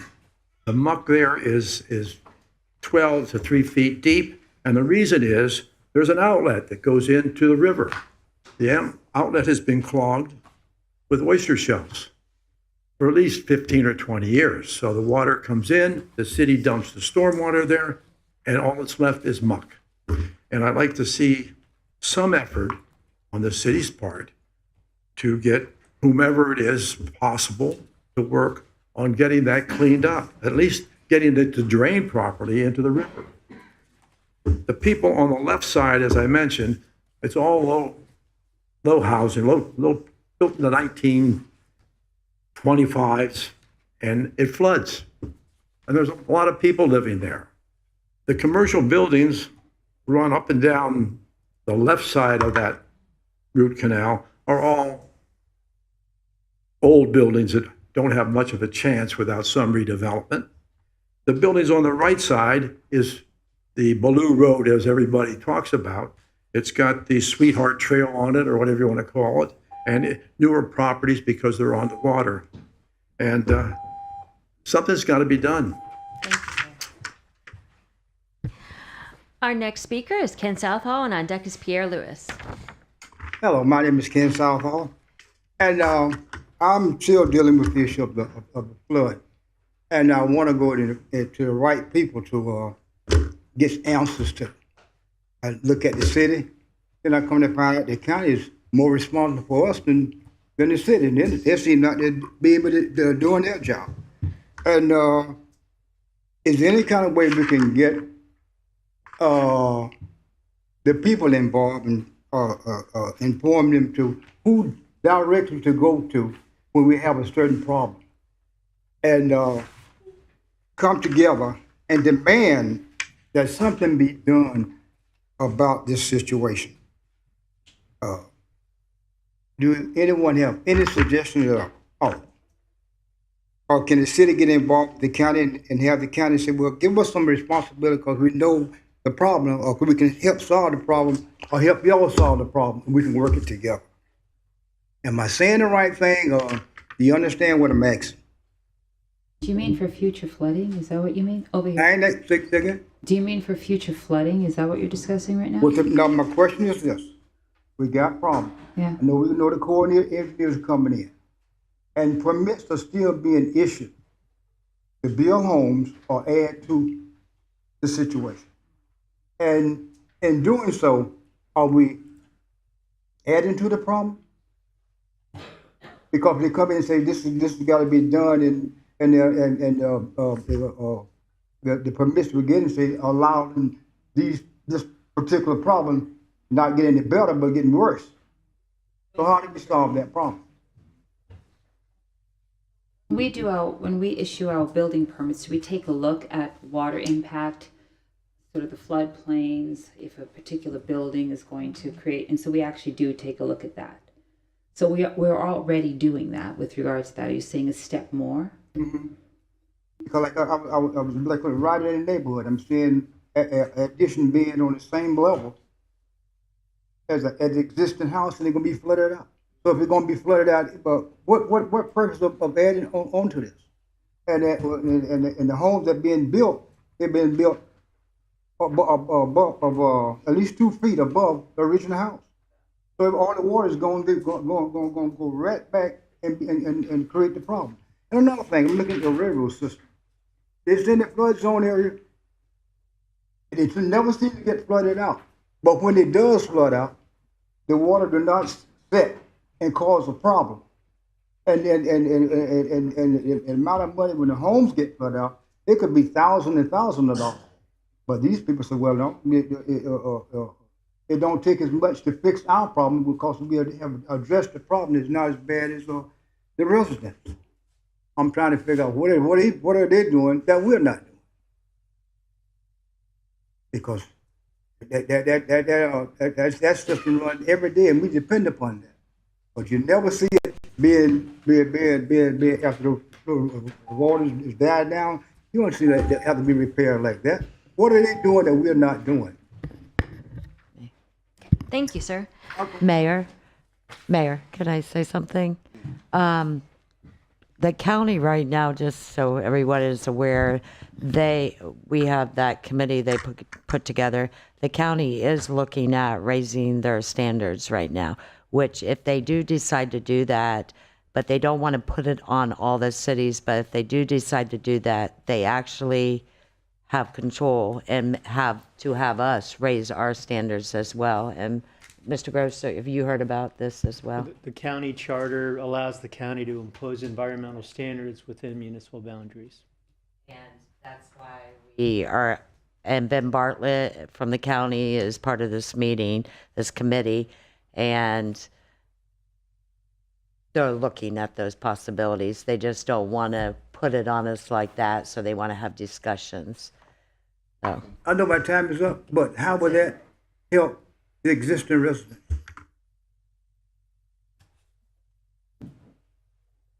It depends on the standards, sir, and how. I mean, if we live in a flood zone and we're on the ground, how would that help us?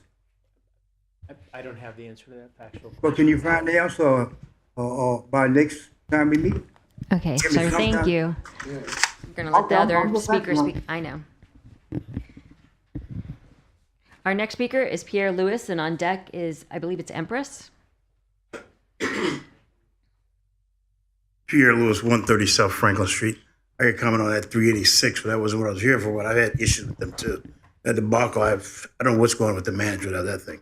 It's still a problem. But I wanted to comment on something that Commissioner Henry was talking about, and that's the fact that I had a neighbor that lives just around the corner from me. She's a Venezuelan couple, and they're in that place, the Clyde Morris Landing. And since they've been there, they have nothing but issue after issue. Speaks very little English. Luckily, I speak a little bit of Spanish too. So we managed to work out what she was getting in there. And it's just crazy. But it was months and months of receipts of this job to this job to get her in there. And now that she's there, she calls me from time to time. And she's got a family, and her kids and stuff like that. And it's just amazing how every time there's an issue with the water or the plumbing, it's delayed. Or something's going on with the management that's going on there. She would never probably come forth, as I know she'd said to me, is that living there is similar to living in some of the real atrocious places they've seen in Colombia and Venezuela. She said, I thought being here was going to be here. She's here legally. To be here would be great, but she's living in that place. That's a climate. She says it's like this In her words, she's trying to say it's like the slums that's there. That's what she said. And that's a comment there. So I know that there's issues with that places there. And then the last thing I'd like to close with, I think it's House Bill 755, Attorney Gross. And that's the one that deals with cybersecurity, that talks about our training. But I have a pause there because I know in House Bill 755, it was signed into law, what it was really dealing with employees. To your point, I don't know if it really addresses as far as we're talking about city officials as it relates to that. But I do know that there are cases that are out there, and that's exactly correct. If insurance company notices that employees are not trained in cybersecurity, they will push back on handling any ransomware and stuff like that from a company. Now, how that relates to, I guess y'all iron that out when you have your longer meeting on how the standards, how it's supposed to be addressed. But sometimes they won't pay if they know that employees have not been trained. Insurance companies, they're that. That's my only comments. Thank you. Our final speaker tonight, I believe, is Empress.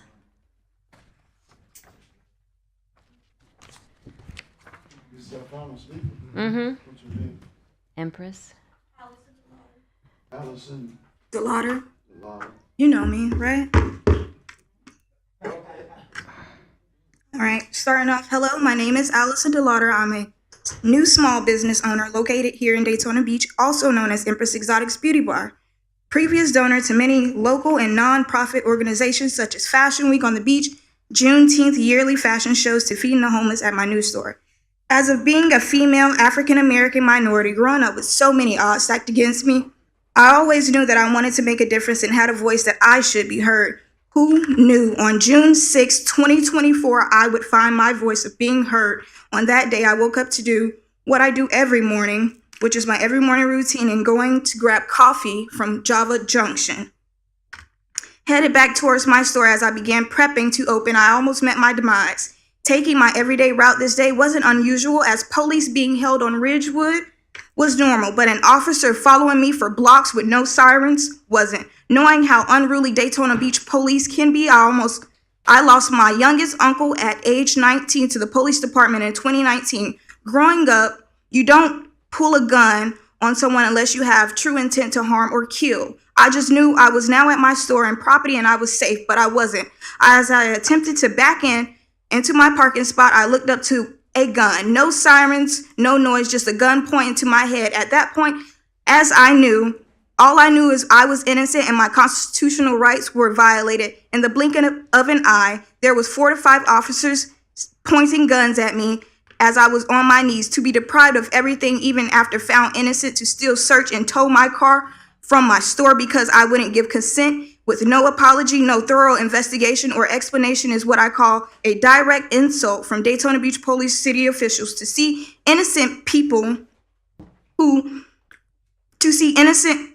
a incident report, what you may call disparaging remarks or false statements should be the same for the police. I now suffer from PTSD and was now given meds to cope with life due to police misconduct, and I'm now living a victim of police brutality. To not hear from the city officials like the mayor or chief is why I'm here again today. What happened to me? What happened to the National Crime Victims' Right you talked about in 2022? That was what I seen you said, Mayor. Where's the protection for the citizens who are harmed by the police when they shoot and kill? Where's the mental health, paid leave, and apology to feel so hopeless with so many superiors who have taken an oath to serve and protect their own, but to be the same ones to laugh and ridicule the innocent is why police need better training. I shouldn't be held at 4 to 5 guns by government officials who can't obviously recognize different make and models of a car. I had an Acura. They were looking for a Kia Forte with a male suspect to now be a Hyundai. For the chief to forego a meeting with me and the mayor to follow me on Facebook after I spoke of the officer's negligence with the knowledge for an apology and not at least and get an apology via phone call shows the city of Daytona Beach rather target its residents and exploit them of live PD. Thank you. No worries. Thank you.